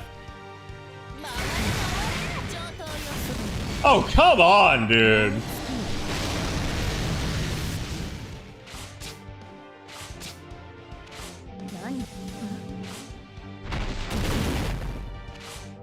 Bro, if you kill her, I swear, I was gonna say, like, that's so fucking BS. What? I swear to God! Fucking A!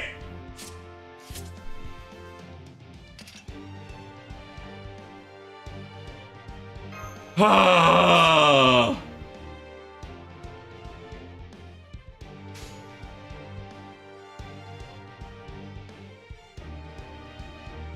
Wait, does her NP...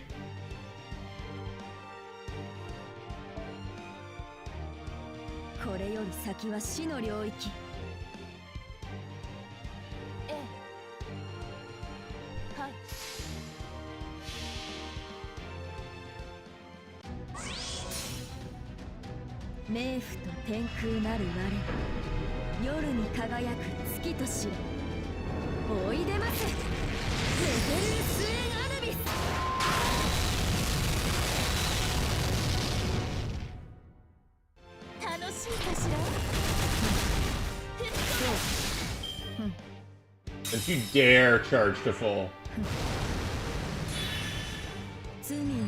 I will be so upset. Yeah, that's what I was worried about.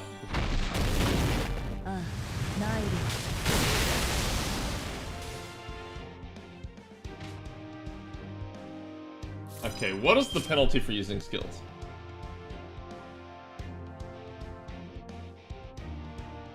Well, fuck it. I now have no penalty for using skills.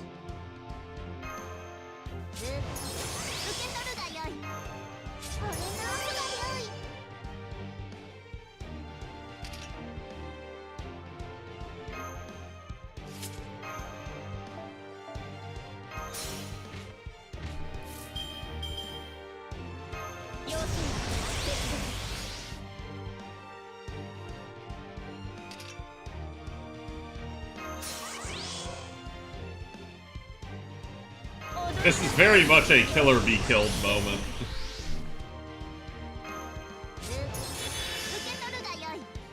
Oh, shit. I actually fucked that up. I could have given that to Castoria.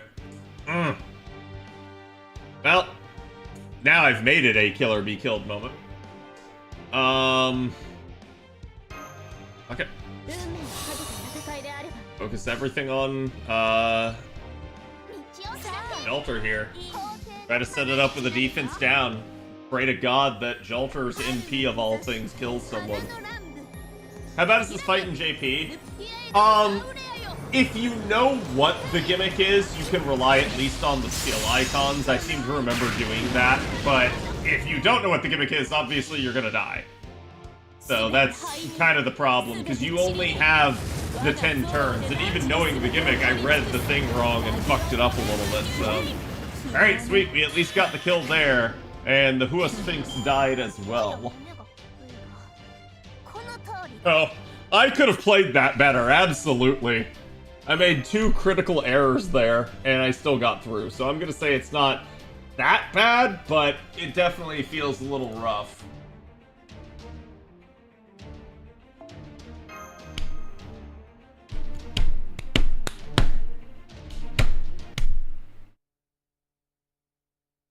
Bum. Be gone, fake ass bitch.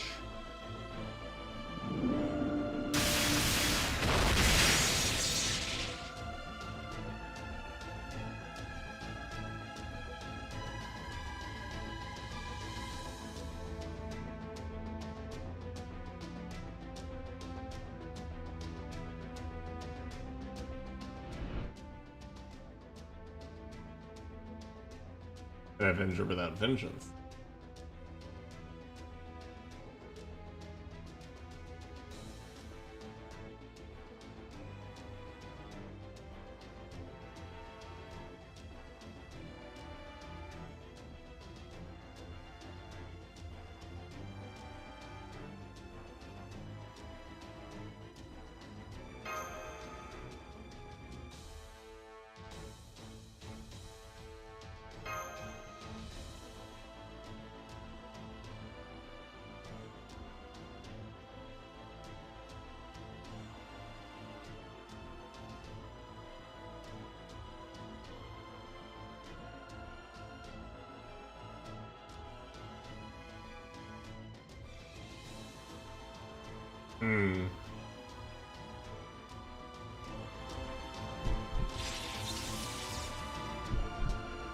Yep.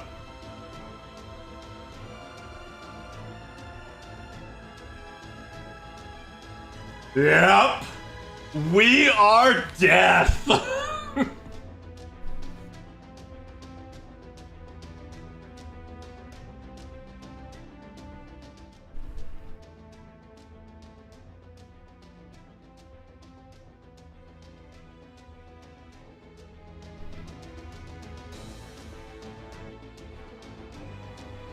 Yeah, we literally have killed gods.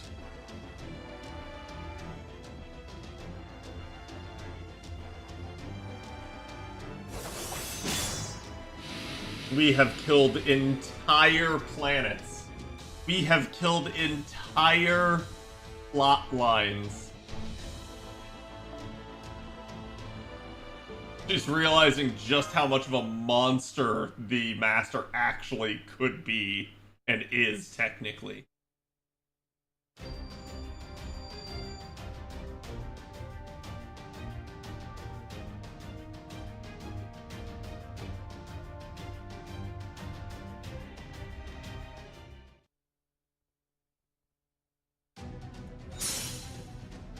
Waga te ni hakaru.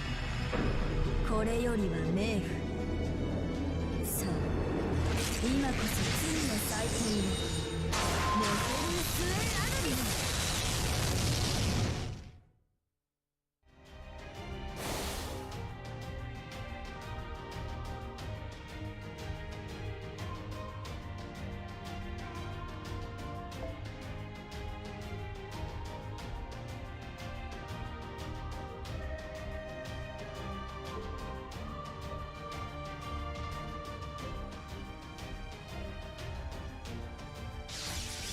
Oh, the shadow lurking at our feet.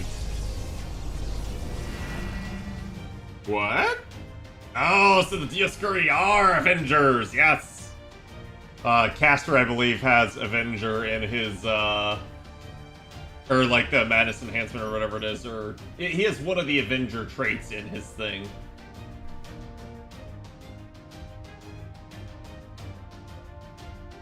Yep.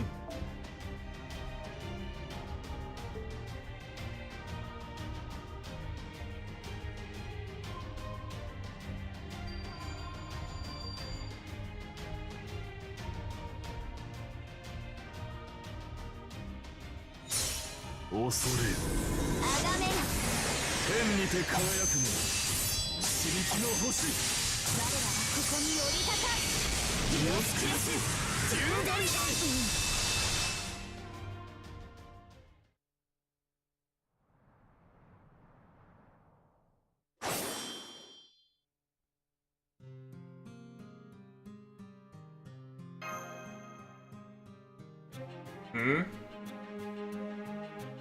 Technically, we are universal level, pretty much.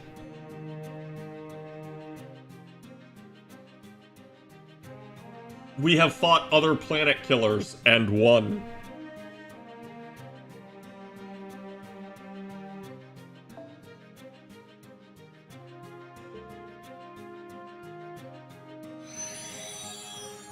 Damn. I wish we actually got more exposition for her. Them, I don't care about them being gone. That's fine.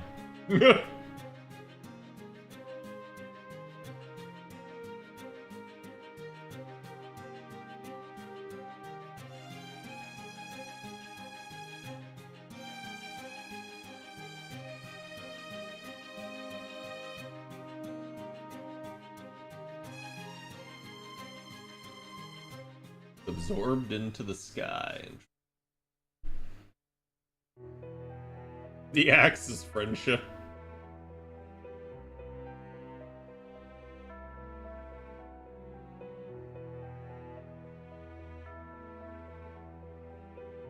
How wonderful it can be, or you've experienced it for yourself. You've known its dark pleasure.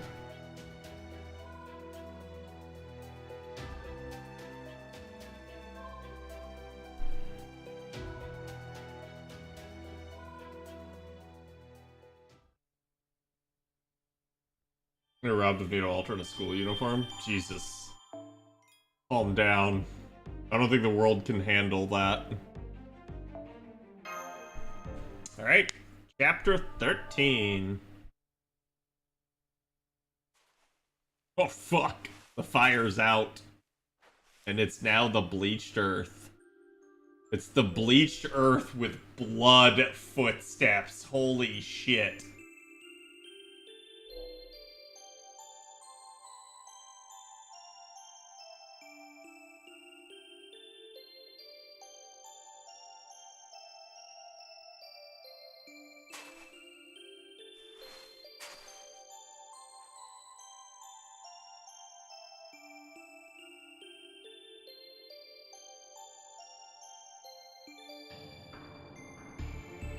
I'm dragging my own body, oh fuck. Yep. And I think this is gonna explore, like, are we trying to get vengeance for humanity?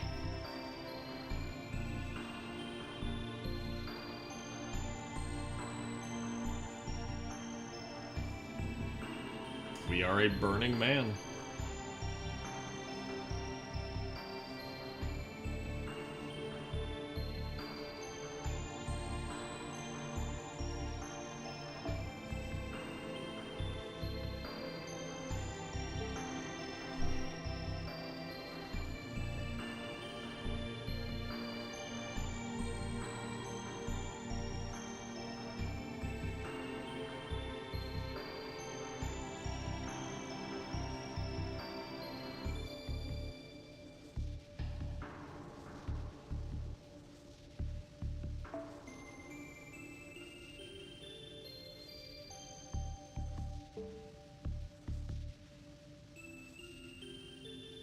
One that will never bend, nor break, nor waver.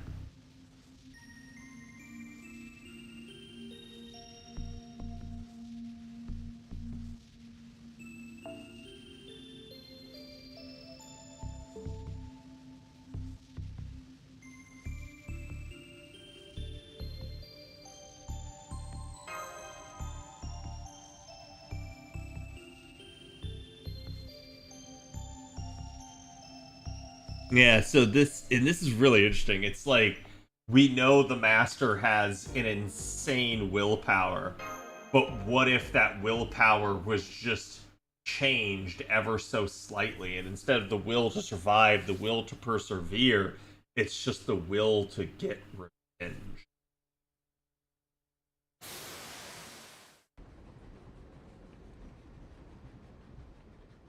(1838) first class steam somewhere in France. Oh boy, this is the Dante stream.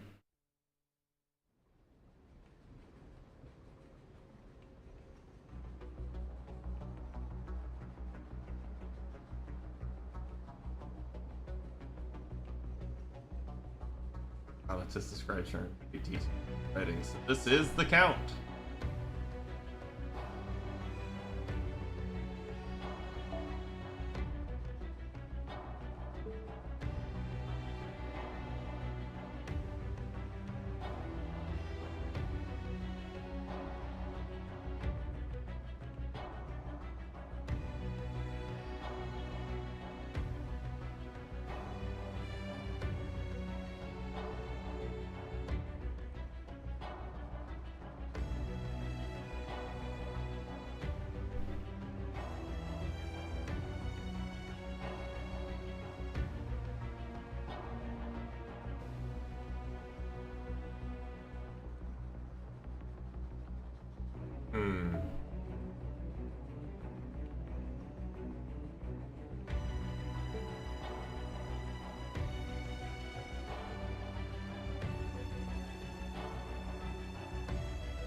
Love nor kindness.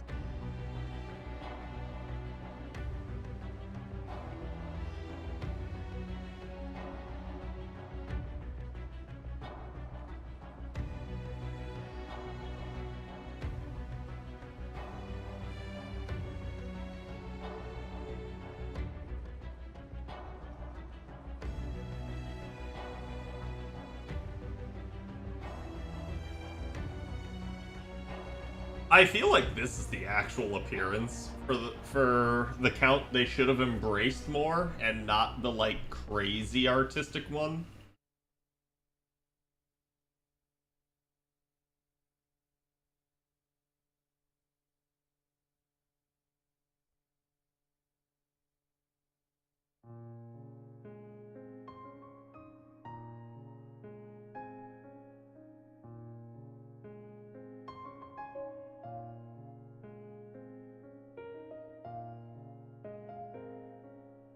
Oh, a little bit. Having an iron will is definitely a thing, right? But a will has to be tested. If your only choice is to do or to die, then it's not much of a test of your will.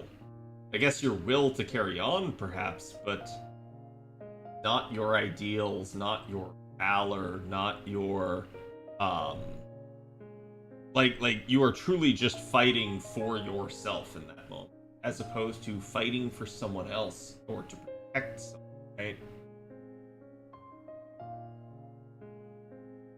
And this is actually an interesting thing, because they're paralleling that same concept with what the Count's talking about there, that it's like, I forget who said it, but it's the idea of like, why does the soldier fight so hard? And it's like, does he fight for hatred? Does he fight for vengeance? And it's like, no, he fights for the love of those who are behind him.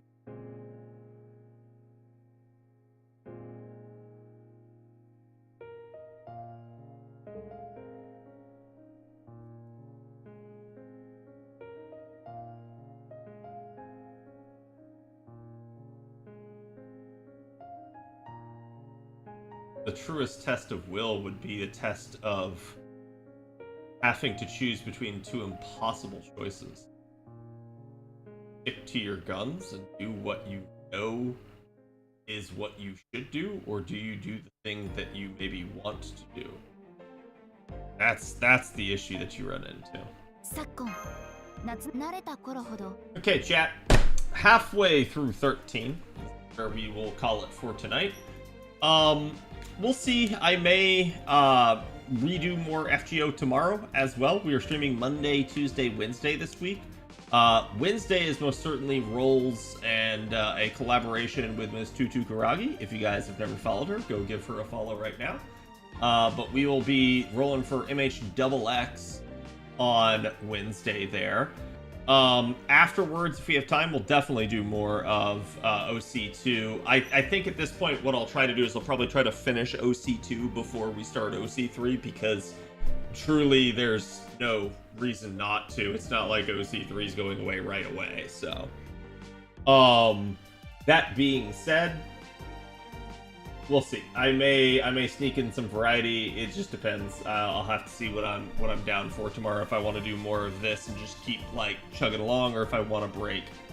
Let me see who all is on, so I can pay it forward to.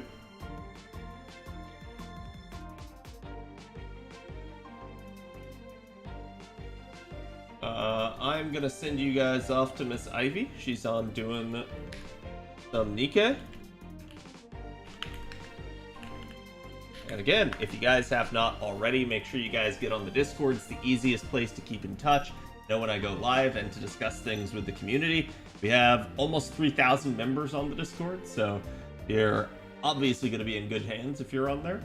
In the meantime, don't forget to check me out on YouTube, Twitch, Twitter, you name it. So I'll see you guys for the next one. Go give Ivy my love. Later.